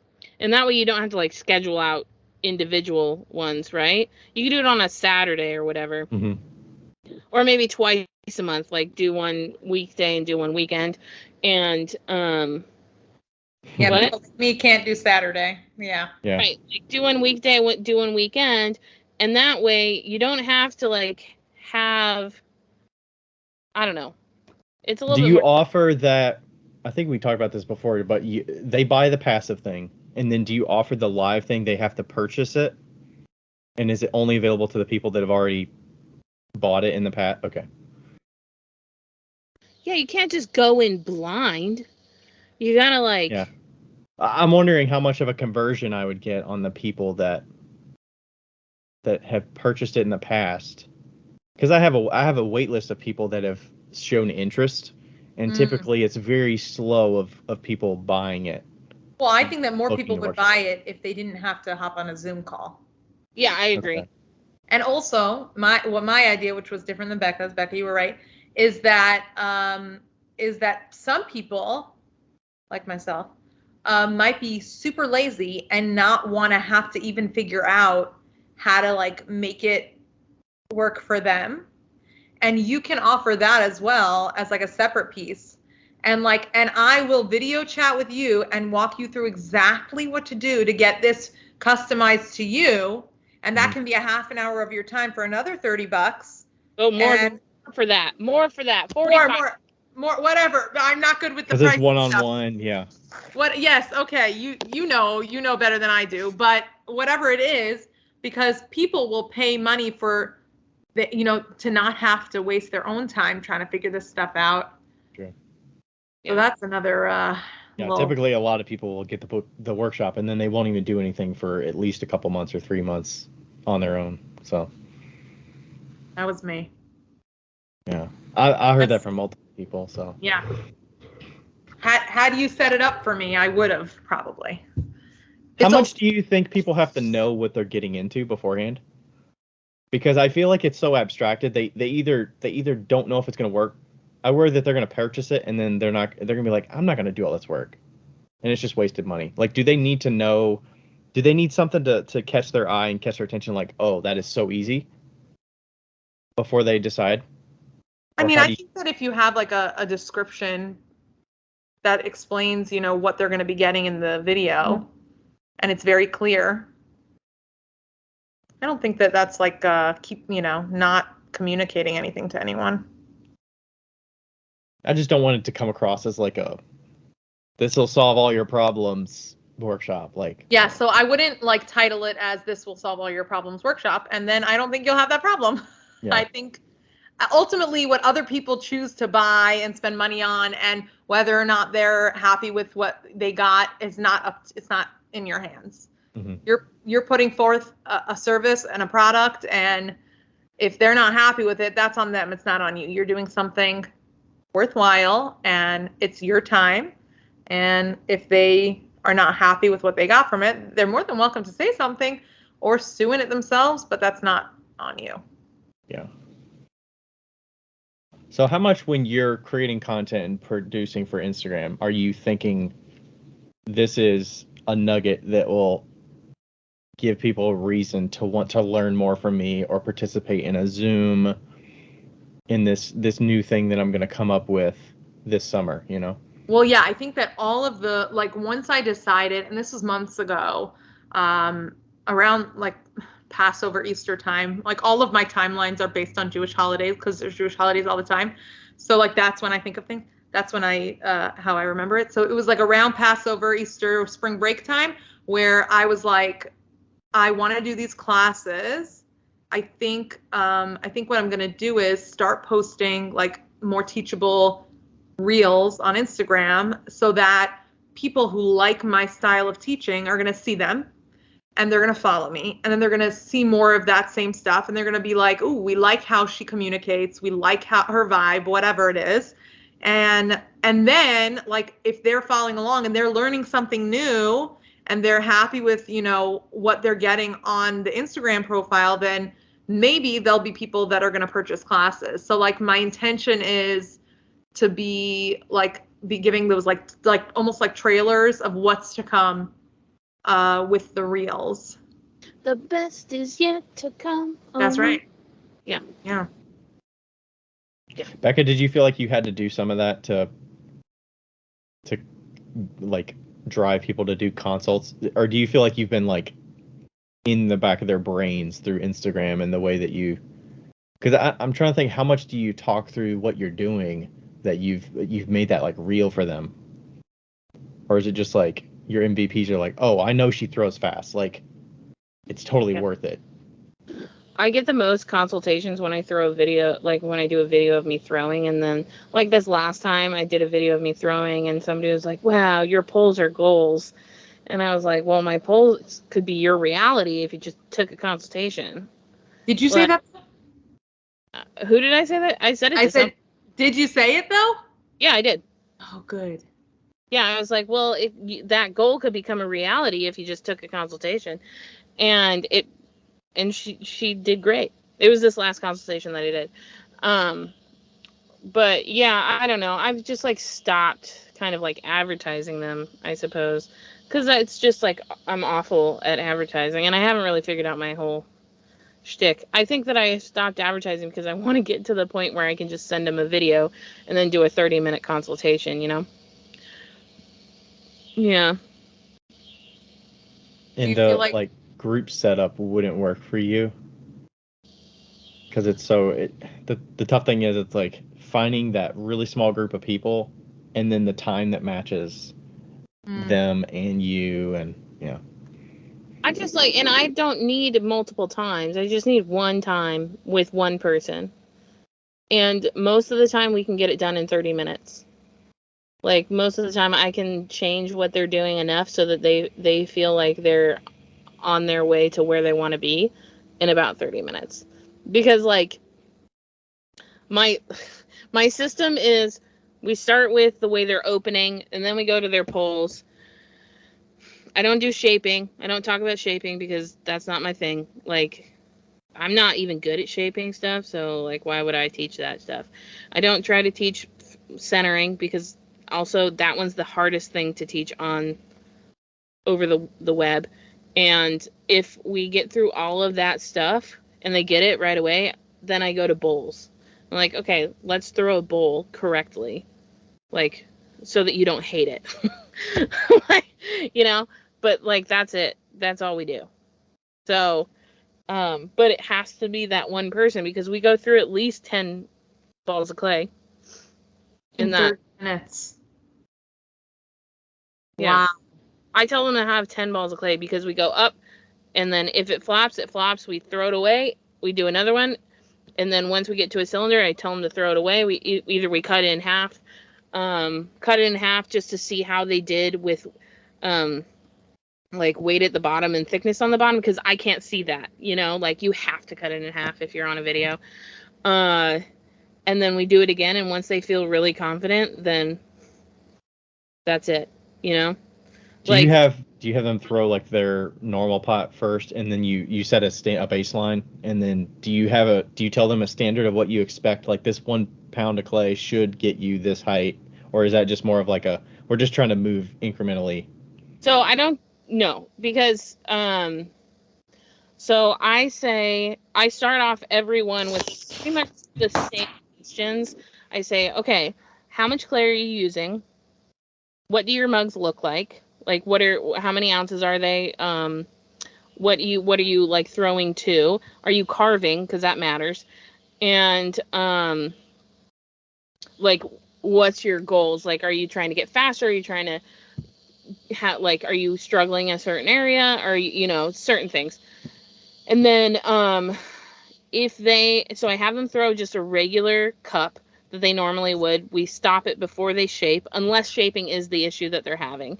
Because I will help with shaping, but most people don't need that. And then, so that way I can see at least where they're getting to. And if it's a 16-ounce cup, if it's 16 ounces of clay or whatever, or 20 ounces, then once we get to it, I will say, now, like, the first time they get the first time the pole clicks, I will say, how much taller is this than your normal cup? And so then at the end we decide, so do you think you can take some of that clay away, to make that size of your cup, or do you want to have a taller cup? So like, if they like the size and the shape of their cups, and they're throwing with 20 ounces, but they should be throwing with 16, I say, okay, so in the next couple of weeks, I want you to take 2 ounces away. Like tomorrow, do it with 18 ounces, and the next day do it with 16, or just do it with 16 and see how far you get. So. Do you have people come back to you with like oh my God, it's worked, I've done it? Oh yeah.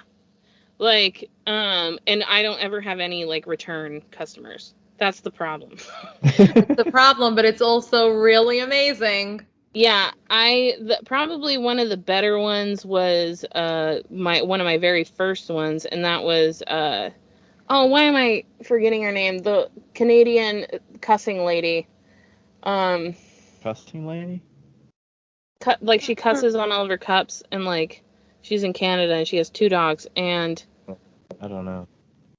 Oh, I completely blanked it. Anyway, she took one of my like free classes. It wasn't free, but it was discounted because it was like my first 2. And she cut down like 30 seconds off of her time.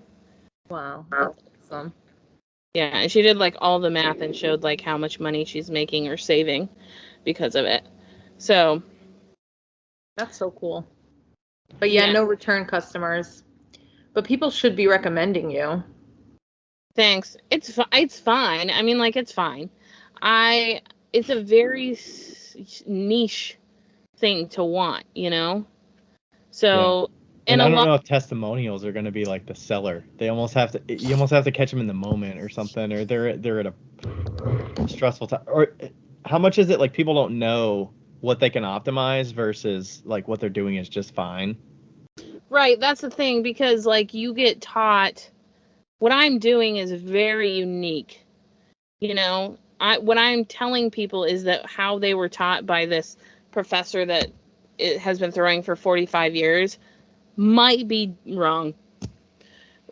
Like, and that's really hard to hear, and that's really hard to understand, I think. And also, like, what qualifications do I have? Like, I have qualifications, but like, it's like, it's almost like, oh, if I use this fly trapper, is it actually going to catch all of these flies? Like, no, of course not. Like, it can't help that much, It's like that.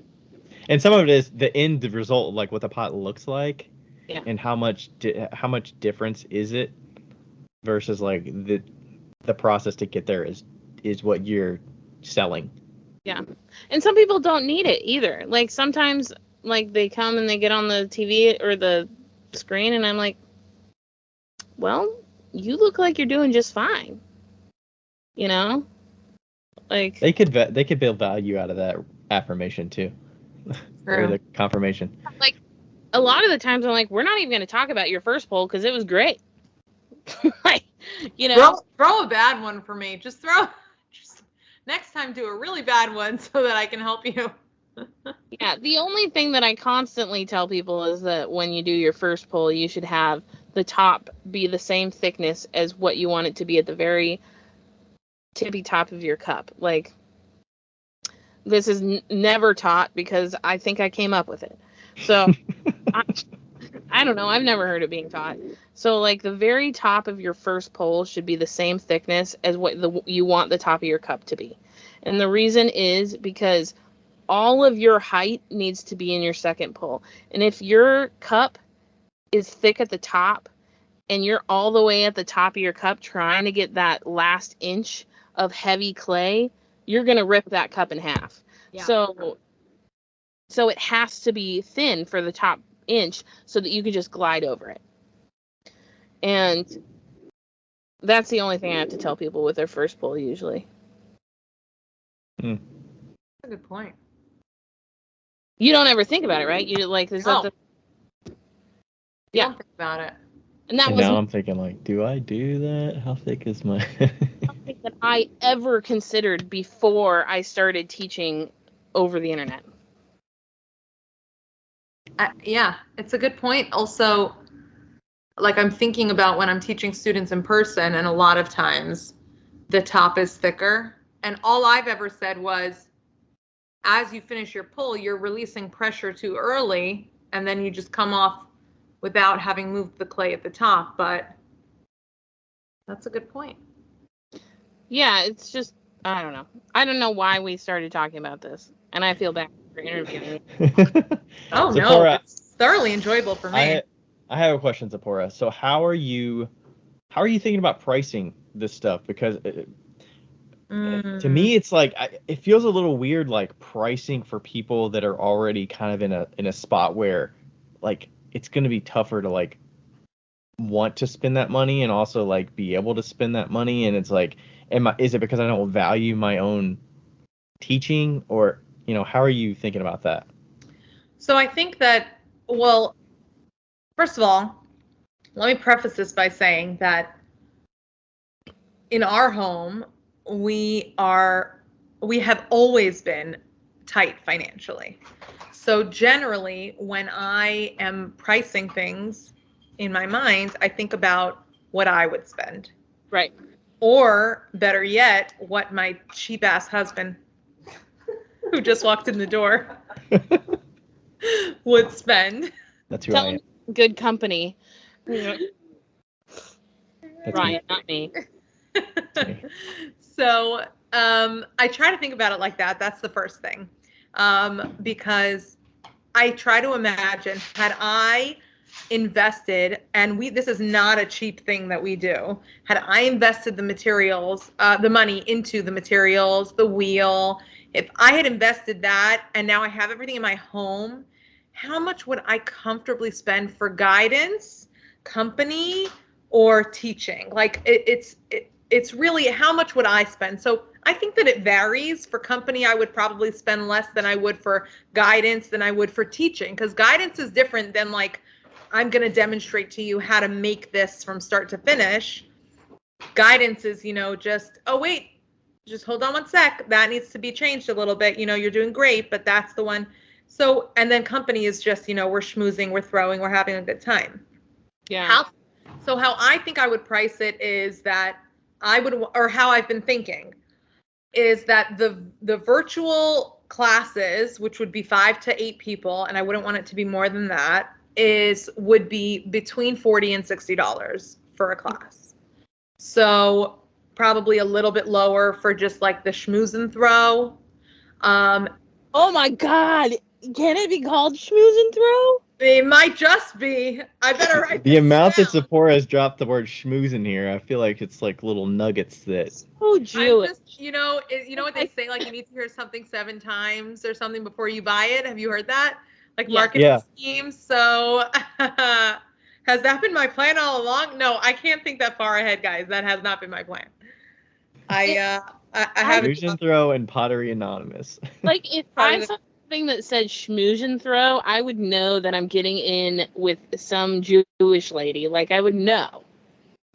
You absolutely are. That's right. That's right.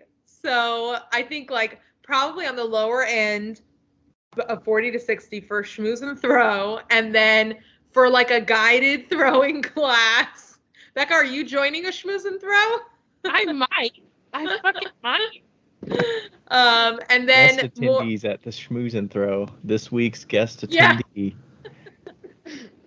You know what? Also, the thing is that I'm not like I try not to do anything halfway. In general, that's my personality. And so like a Schmooze and Throw wouldn't just be like we're sitting around, everybody's kind of throwing. Like I would have like a whole plan, like icebreaker. What are we talking about? How are we, like following the conversation? That's like could be You're seen moderating as it.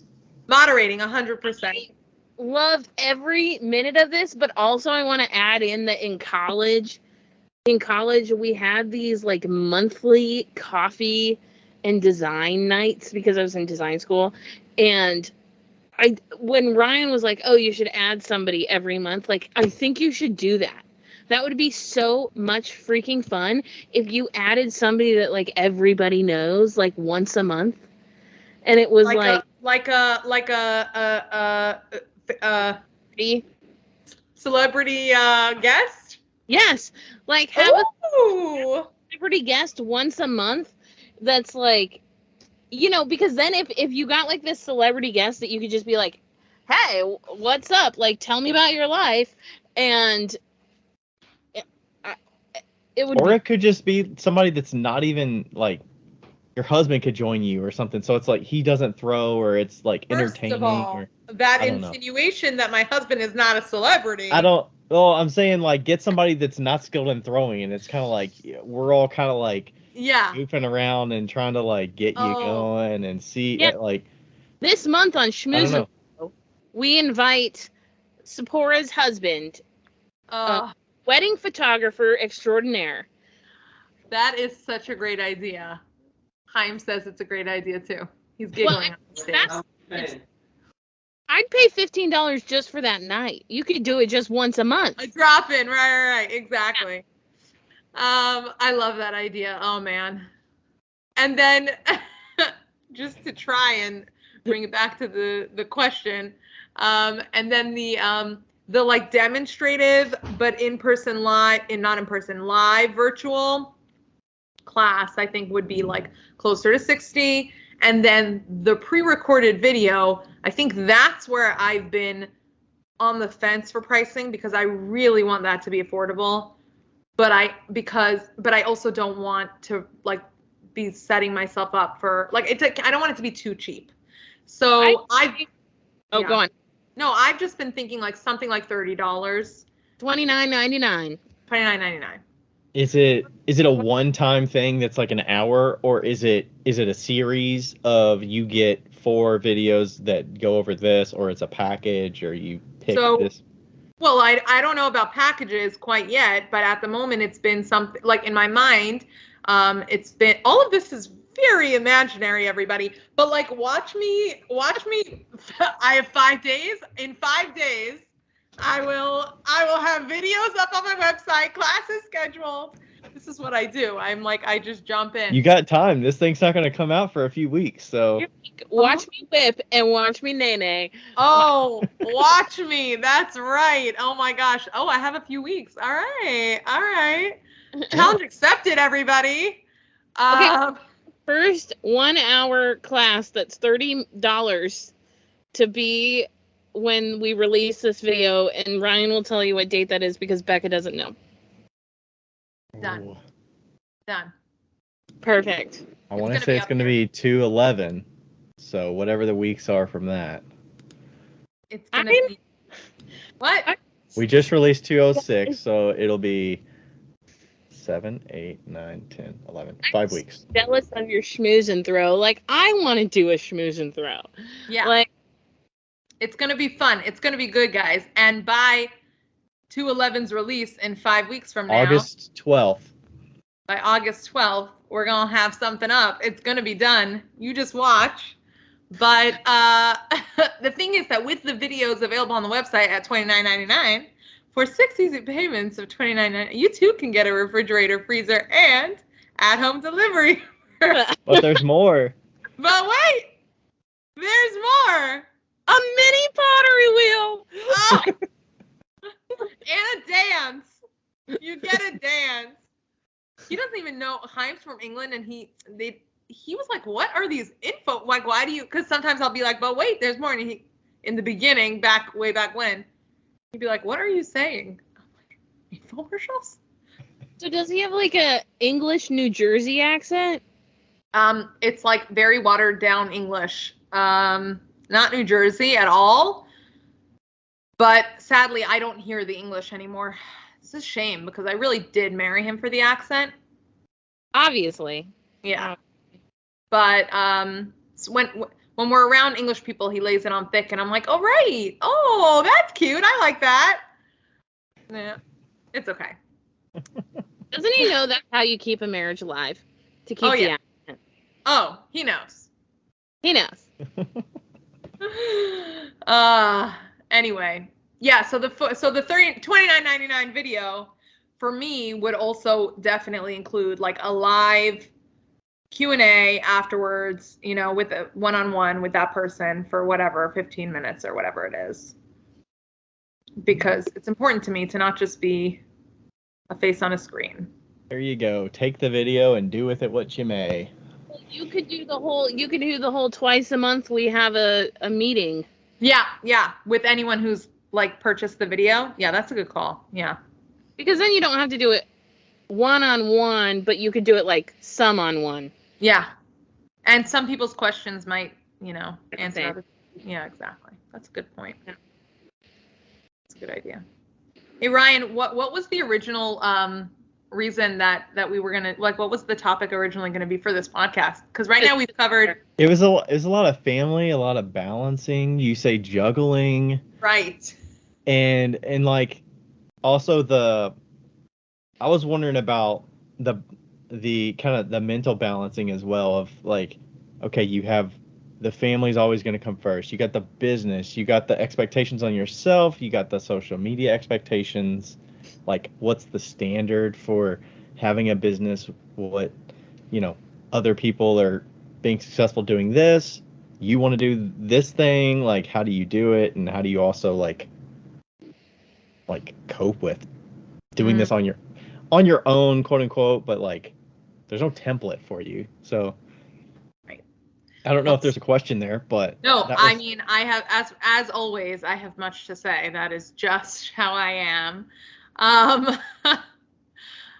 Okay, so first thing, I'd like to just clarify the juggling versus balance. So I personally don't believe in the concept of balance or structured routine or anything like that. I think that it's something that we strive towards because we've been told like that's something that we can achieve, is like a healthy balance or like some sort of routine. But like life is never, ever, ever gonna be balanced or a consistent routine, because such is life. One thing goes out of line and we need to be able to juggle. We just have to be able to juggle and not drop all the balls. So I feel like saying that we're juggling things is a lot, it even like releases some of that pressure. It's a lot less of an expectation.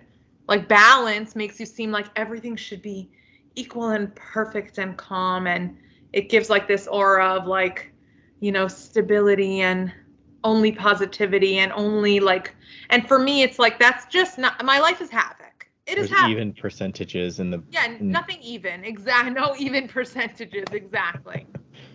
And so juggling just feels like a lot more real. So that's why I say juggling.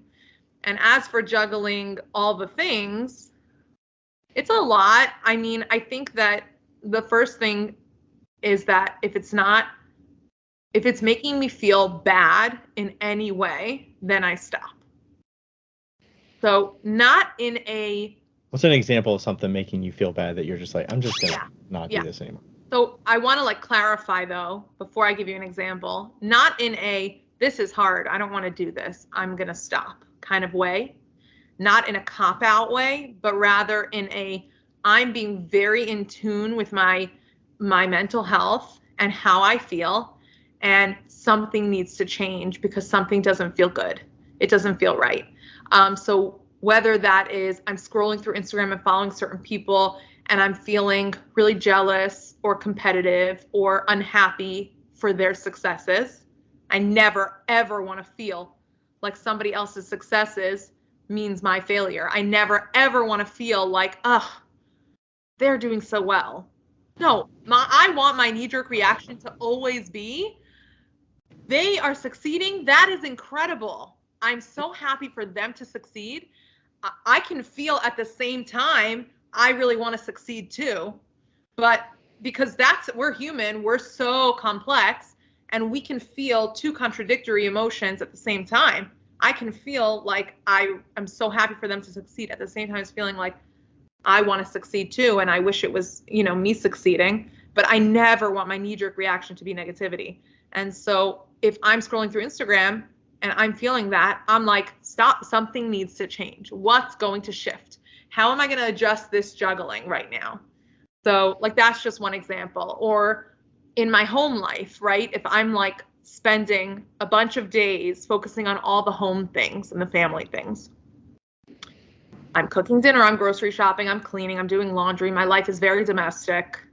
It is naturally going to be that way for me. And I generally am very happy with that. I love doing the things that I do. I like being in control. So me being able to be in control of this whole space is very good for me because it's not harmful for anyone. And I get to be in control, and it feels good for me. And I get to be the one making all the decisions for the home. And Chaim couldn't care less. He's like, oh yeah, sure, yeah, you do that. But then if I have 5 days in a row of being like, are we scowling at Becca, the what is concept that of being in face? control, There's only or a are bug we in there. scowling at a bug? What's that face, Becca? Yeah, it's like a beetle. Becca hates control. She's like, ugh.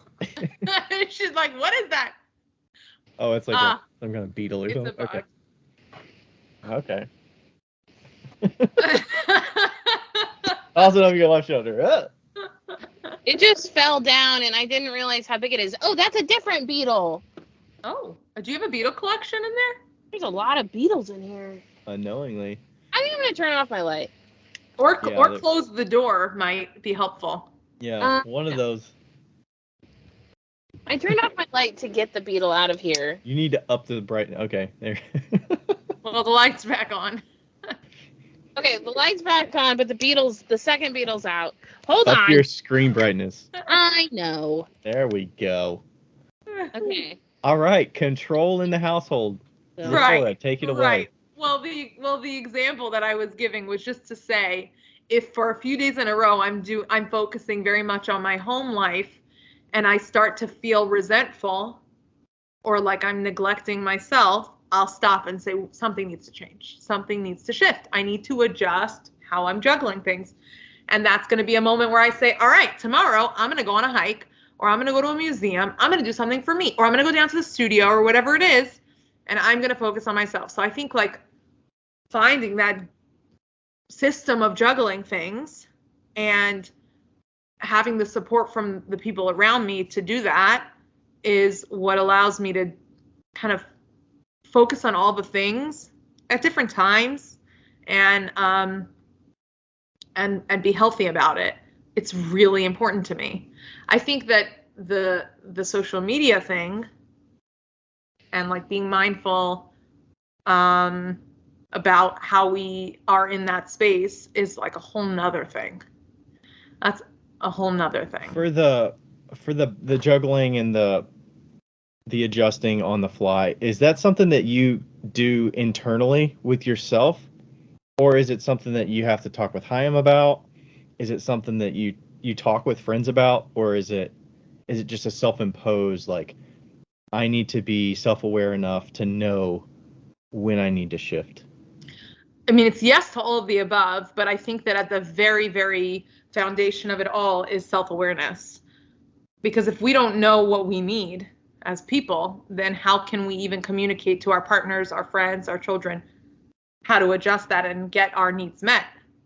So I think that if you don't have that self-awareness and you're just feeling negative and you're just feeling bad, but you don't actually know where it's coming from or what one can do to change it, it's a really tricky place to be in. So definitely the self-awareness is the foundation of it, but absolutely I'll communicate that to anyone that it's affecting. So, if it's affecting Chaim because I'm grumpy, or the kids because I'm grumpy because all I've been doing is cooking and cleaning and it gets monotonous sometimes, then I'll communicate it to them, or if it's like the fact that I've, been MIA on Instagram or haven't posted pots for sale or something because, I have found a loss of inspiration and was feeling burnt out, then I would communicate to the Instagram verse about it. You know what I mean?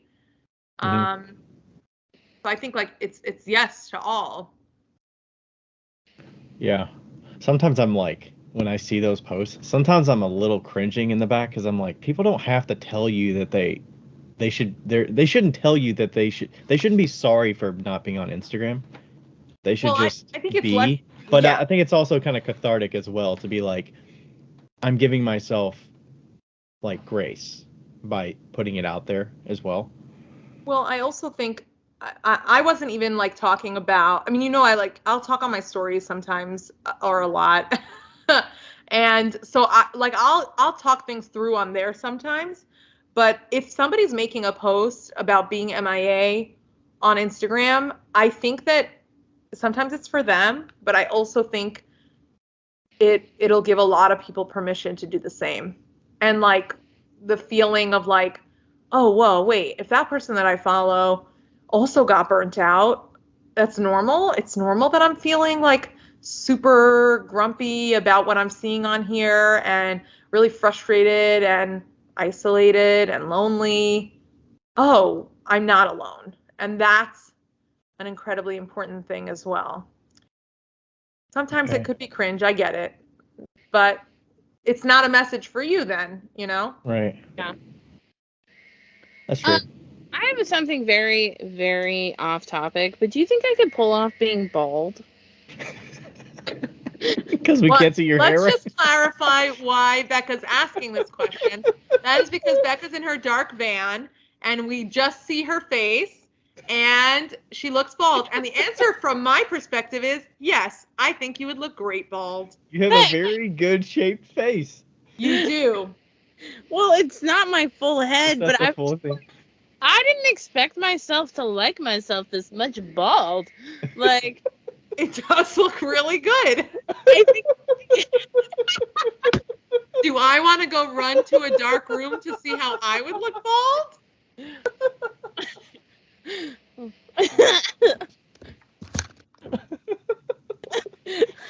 As she goes to a dark room. This is the best. That's not dark enough. I think the glasses would like. It would look good, I think. I don't know. No. Becca, you do bald. I'm going to keep my hair. Actually, super unrelated. But I did have very short hair for a few years, and I'm very happy to have what I have right now. Can I ask you a question, actually, about being Jewish and your hair? Let's just put this out here. Anyone who has curiosity about Judaism and Jewish people, and for a lot of people in the pottery world, I have been the first Jewish person they have ever interacted with, ever. Yeah. So let me just say, I am super open to answering questions I have asked you plenty. As long as you are coming from a place of curiosity and respect, and not you, I'm saying the general. Yeah, general. And not from a place of judgment. And as long as you're coming with ears open and, the ability to hear a perspective different than what you may have experienced. And with that, I will say, go. Okay, so you're Orthodox Jew, right? Mm-hmm. Okay, I also follow this other lady on the Instawebs who is Orthodox Jew, and she wears a wig. And I was wondering if you wear a wig, and if not, is there a significance to why you don't? This is such a good question. So let me back it up a second. Before I answer about whether or not these luscious locks are my hair, I will say that there is a lot that goes into a person's decision to cover or not cover their hair. So the concept of covering one's hair in the Orthodox world is it's multi-layered, but on one side, it's from a place of separating yourself as a religious person from the people around you, making yourself look different outwardly. You may have seen stereotypical Jewish people in old garb that looks very different, and that is intentionally because they want to separate themselves as a reminder for themselves and people around them that they are different. We are different. Yeah. Then there's also the spiritual aspect. You are keeping something of beauty to yourself, to your husband or your partner, and you're reminded that this is something that's spiritually special. And then there's a lot in between. Nothing in Judaism, in any religion, in world events, in anything. Nothing is simple. Everything is nuanced and complicated. So with that, I will say that I have been married, and it's traditionally women who are married cover their hair. I've been married for 10 years, 10 and a half years, 10 and 3/4. I feel like one of my children who are like, I am 8 and 4 months old, for 10 years. And over the 10 years, I've covered my hair in a lot of different ways. I did have a wig when I first got married. I hardly wore it because it felt weird for me. And uncomfortable. Then I wore scarves, then I wore hats, then I cut my hair really short. And this is my hair, but I always have something else on my head. So it's going to be a scarf, or it's going to be a cap, or it's going to be a hat or something. It's always going to be something on my head.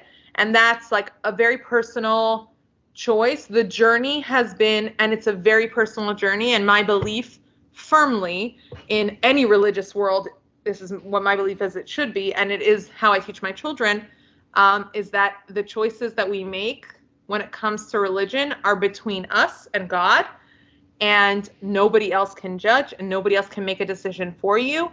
I raise my children in a very specific path. Obviously, we're Orthodox. It means that we live with a lot of restrictions when you look from the outside in, but we prefer to view them as things that we're so grateful to be able to do.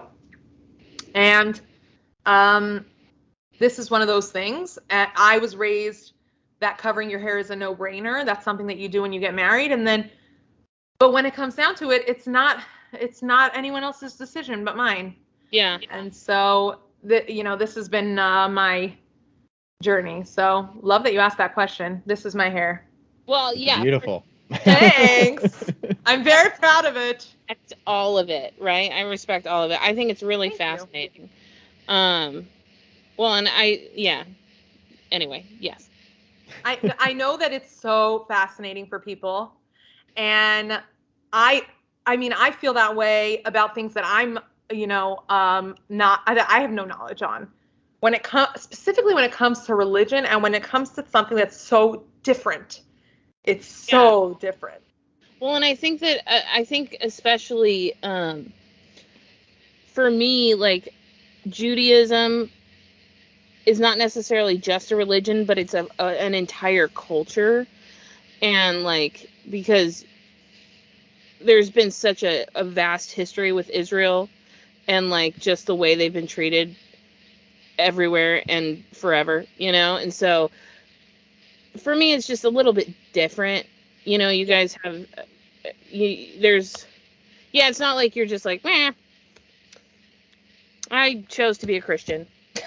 Like it's a little bit different, I think, but I think you're right. And I'll tell you factually, Judaism is not just a religion. Yeah. It's a race, it's ethnicity, it's a culture, it's all of the things which is different than other religions. Other religions are the religion, or from my understanding, my very limited understanding of other religions. I have a vast understanding of Judaism and very limited on everything else. But Judaism is not just one thing, and you're right about that.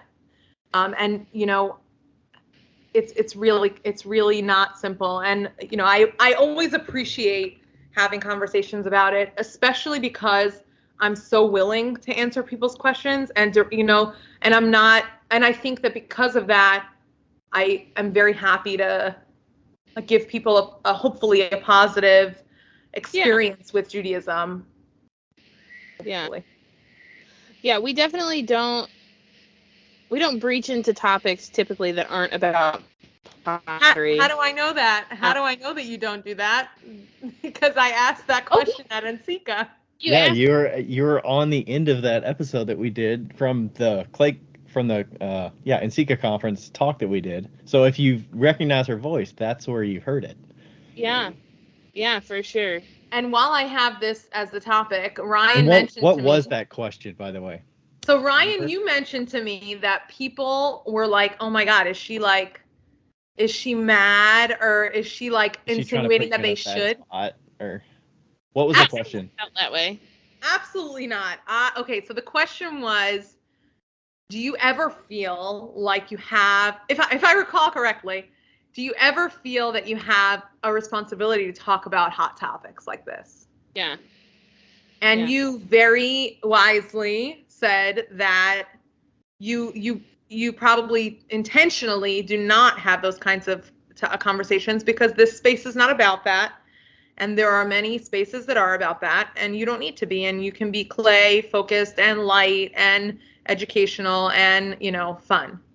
And at no point do I think that everybody needs to talk. Listen, I am an Orthodox Jewish ceramic artist, and I am not up on my account talking about current events or talking about, you know, anything more about Judaism than like the very, very baseline, you know, like making challah for Shabbat or something like that. You know what I mean? So and the question can be turned right back on me. Do I feel like on my platform, do I have a responsibility to talk about it? Honestly, sometimes I do feel like I do, but I'm so scared to breach into those waters that I will probably avoid it because there are so many more eloquent, well-versed, educated people that can talk on these things, and I don't need to be that person, but I am always open to answering questions. Yeah, and like, and at the end, I think I also said, like, we all have individual accounts, so, and that's a little bit different from you, but like specifically us as a podcast account. Yeah. Me and Ryan have individual accounts that if we wanted to breach a conversation, we could individually. Right. But I think it is unfair for us as a team to talk about something that maybe we don't agree on, you know, maybe. Or I haven't decided, like, I haven't settled my, I'm still figuring it out in my head. Like, I feel like there are certain things that I'm like, if I said this, and then I like think like 9 months later, like, oh, my understanding and my like depth of the context and the like complexity has like really shown over time, and it's like, ooh, would I feel bad if I had said that? Would I either feel like I can't budge in what I've already said, or do I feel like I have to double down, or, you know, what is that more of a factor of like, ooh, it's tough?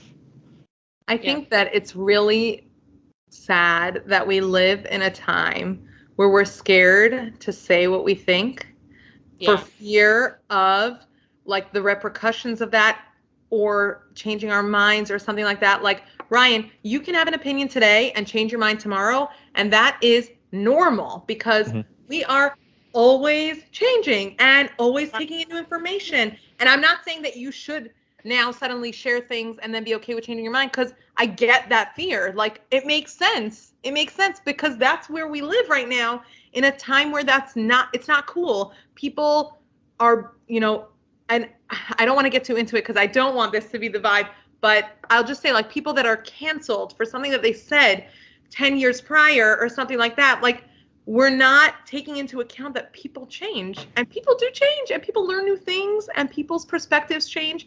And then that's very sad that we're held accountable for things that we've said in our past or opinions that we've had in our past, even though we've changed as people, but also the access to everything that's ever been said or done. Yeah. Right here at our fingertips. Mm-hmm. Yeah, I mean, it doesn't matter if you agree or don't agree with the things that are publicly being discussed. I think it's just, if you were ever wondering why we don't talk about politics on this podcast, it's because you people scare us.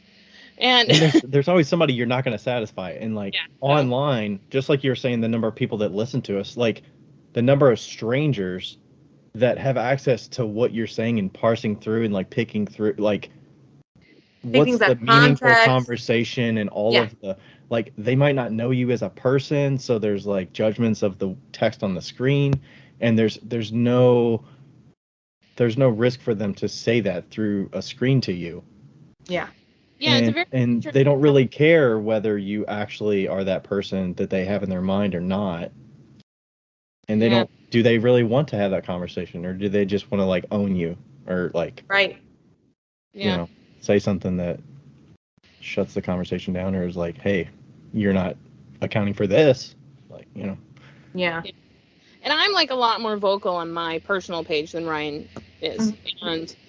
And most people know my position on things. So that's fine, but I think that still goes to show you how much we respect each other for not having to bring that on, because I respect Ryan's opinion, like decision to not be super public in that regard. Right. You know? And you know, there's some things that I don't even know his opinion about. Yeah. And that's fine. I think that's it's kind of like growing up, like you would ideally like your teacher to not know their opinions on certain things. They're just teaching you about something. Yeah. Right. You want like a neutral. That's why when you focus on what you want to learn, so that it doesn't like cloud your judgment of like, ooh, I'm gonna put this into account when I'm listening to them, because. Yeah, that's why I've always loved the idea of the Amish Rumspringer, because they like let their children go out in the wild, and then they kind of like just get all of this information like flooded onto them, and so they can choose whether to be Amish again or like go somewhere else. And I wish that we kind of like had that in our society, where it was just like, go find what you want. Like, obviously it's a parent's job. Like, I don't know if it's a parent's job, but like hopefully your parents would be like, I don't know, let's discuss it. Let's talk about, you know, what the other options are. But yeah, I like that idea. I don't know why that applied to this, but I'm just saying it did. Well, I think that like the concept of just mutual respect in general, like, will get us all very far. Just like respecting the people around you for their choices, for their opinions, so long as they're not harmful to anybody, is an important thing. And if the Amish are going to be respectful of their children's choices to, let's say, become Heathens. The Amish, I don't know, like go off the path of Amish life, then that's where they're able to do that. They're able to do that because they're able to respect them and their choices. Well, kind of. You can never talk to them again, so there is still some issues. Oh. But yeah, once you, I believe that if you decide to not be Amish, then you are excommunicated from the church. Yeah, that happens, unfortunately, in some sects of Judaism as well. Yeah, it's super sad. Well, if anything, your question at the conference sparked a conversation online between you and I. Yeah. And then that relationship has grown, and the curiosity, the discussion, like, I'm very grateful for that. So I want to thank you for that. Same. And it's like, I think that's where the understanding other people, cultures, just how people's brains work, you know, relationships with you and your husband, you and your kids, even though that doesn't really like relate to me because I don't have kids. I don't plan to have kids, but it's like, it's just understanding us better as humans. Exactly. And yeah, being open to hearing something different than what we may have thought about hearing. And also, you never know what you might have a lot to say on, or what you might have a lot of opinions on. You know, you might have thought like, oh, I just know that I don't like avocado. But then you start talking about, you know, all the ways avocado could be used, and you're like, oh yeah, and you know, you could also do this with avocado and that with avocado, and then you're just like, wow, I didn't realize I had so much to say about avocado. But once you open your mind a little bit, you can talk about more than you and have perspective on more. And I don't feel like we need to. Somebody asked me the other day, I want to make challah. Is that inappropriate? And I said, no, it's not inappropriate for you to want to make challah. You're not coming from a place of, you know, are you gonna claim that you've, you know, experienced all of Jewish history because you made a bread that's like culturally Jewish? No. What's challah? What's challah? Challah. Oh, do you like bread? It looks delicious. I've seen it. If you like bread, you'll love challah. Well, if you watch the Great British Baking Show, you'll see them make challah. It's just a yeasted dough that rises a lot and is braided. Traditionally, it is eaten. The braided, it's eaten or French toast is usually made out of challah bread. It is eaten on Shabbat weekly. It is delicious. I make it on the regular. Do you dip it in something, or do sure you eat do. it? Like, okay, what's the side with the bread? Is it oil? Is it a butter? Well, what is it? Well, first of all, there's no nose here. Like you dip it in whatever the heck you want to dip it in. But like when we have a Shabbat meal, I'm pointing at my dining room table, which is right there. It's like we start with the challah, and I make a bunch of dips. We all just eat challah and dips. Like before, that's like the meal, we're eating just challah and dips. Traditionally on Shabbat, no. But this is what's become like the thing because we all just want to eat a lot of challah because it's delicious.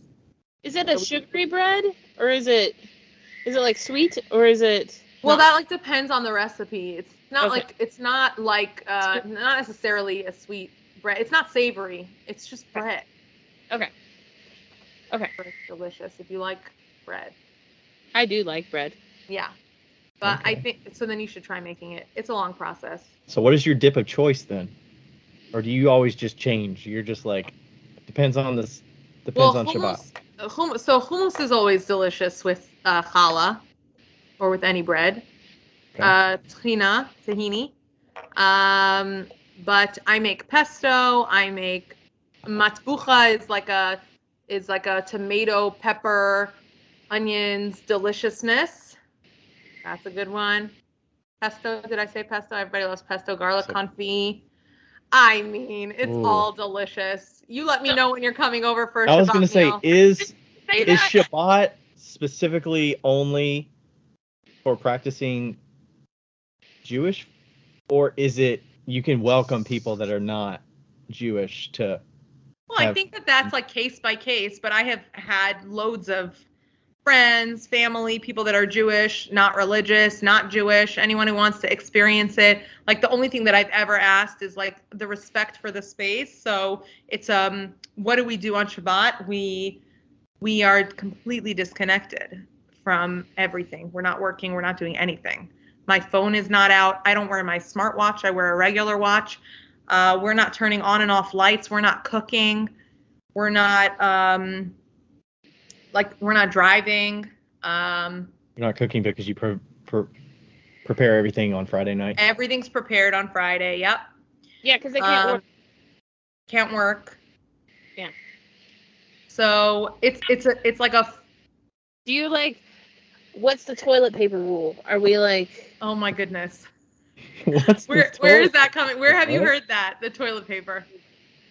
I've heard it a few times. Okay, so let me break it down for you. The concept of the toilet paper. So here's the thing. All of the Jewish laws of Shabbat stem from very old laws from a different time. So for example, things are like extrapolated over time. So the original law was something like you can't, let's say, and I'm not sure if this is exactly correct, please, other Orthodox Jews don't come at me. Like, let's say you can't cut your fields like to harvest them. Okay. So from that we take that we can't cut things. So, right? So then now we're not cutting fields, a harvest, but you could be like cutting paper or like ripping your paper towels or toilet paper. Can you cut the challah? What's that? You can't cut the challah? No, anything food related you totally can. Everything is like, okay. Oh, if it's related to food, you can cut open that package. That's fine. If you need it for like this meal right now for Shabbat, then it's fine. But like there are people who are going to be like much more careful about ripping open a package that they're not even ripping like the words on the packaging because like they don't want to. It's like it's different levels. And right. The way that I like to explain it, that my rabbi actually explained it to me when we were talking about my journey within hair covering. He said something to me that I found was very helpful to allow me to understand it. Being religious and being Jewish, being religious in the Jewish world is like a 70-lane highway. So there are 70 ways to interpret each and every law that we have. So if you're on one of these 70 lanes, you're good. You're doing it good. Like you're finding the path that works for you. Right. If you're off that way or you're off that way, then you're not doing it in the religious Orthodox way. And that if that's your choice, that's your choice. But when it comes to it, if you're in these lanes, then you're doing good. So for like toilet paper, like my parents are not ripping toilet paper, but I'm ripping toilet paper. You have 4 kids, but you're ripping toilet paper. We use tissues, but yes, we are ripping toilet paper. I'm ripping paper towels. But then there are people that say, oh, because it's perforated, I can rip it. People say, oh, because it's perforated, I can't rip it. Got to rip it off of the perforation. It's all semantics. It's like everybody's just finding what works for them at this. Because these are like, we're not talking about working. Like we're talking about ripping toilet paper. It's one of those things that as long as the thought and the purpose behind it is genuine. Yeah. Like the spirit of the law versus the letter of the law kind of thing. Have I said that to you, or did you? I think you did. I'm just regurgitating it. I do that all the time. I think you did tell me that. You did. Well, oh, hi. Here's one. Okay. You can drink. Yes, I say that all the time. This is my third. He's 4. Hi. You want to say hi? Hi. He looks no. Okay, sleepy. you go up to bed. Daddy's in his office. You're welcome to go tell him to snuggle with you. No? You can snuggle with me. It's fine. I say that all the time, that I very much appreciate focusing on the spirit of the law. I want to have an understanding of the spirit of the law and an understanding of the letter of the law. Not one, but both. I want to understand both and then make my decisions from there. Yeah. Because sometimes people lose the spirit. For sure. Speaking of children, I actually have to get going too. So, how did that from speaking of children? But yes. You have one in your lap. I do. Yes. All right, Tzipporah, we really appreciate your time. Thank you so much. We're gonna need a part 2 for sure. I'm all in because as you can see, I can schmooze from here. We're gonna get an update once you get those things live. We got a deadline on. Yeah. You got a date, and then we're gonna check in part 2, and then we're gonna. Part 2 is gonna be scheduled after 205, 206, 207, 208, 209, 209, 210, 211, right? Yeah. Yes. Well, thank you guys. Thanks for having me on here. Where can they find you on Instagram and wherever? I am on Instagram at Sipor Ceramics, SIPOR.ceramics. And on there you will find lots of videos that may or may not include my children, lots of stories that are incredibly me. I am very much as you see me on there, I am in person, and I pride myself in that. As you should. Thank you. Cool. It's been an absolute pleasure. Thank you so much. Yes, thank you for joining us. Yeah. Until next time. Yes. Hey, get a good night's sleep. I probably will not. Well, try. I will. All right. Bye. Thank you. Bye. Thanks. Bye. Yo, higgity, yo. It's Becca here. Hey, just so you know, thank you for listening. And also, we have... What do we have again? A Patreon. We have a Patreon that you should go, and if you want to donate to, you could donate to it. If you don't, that's cool too. But just Google Wheel Talk Podcast Patreon. Don't do the other one, because there is a Wheel Talk on Patreon, but it's not us. So make sure you get the right one. It's in the show notes. And also, leave us a review, because they're fun to read. Okay, bye!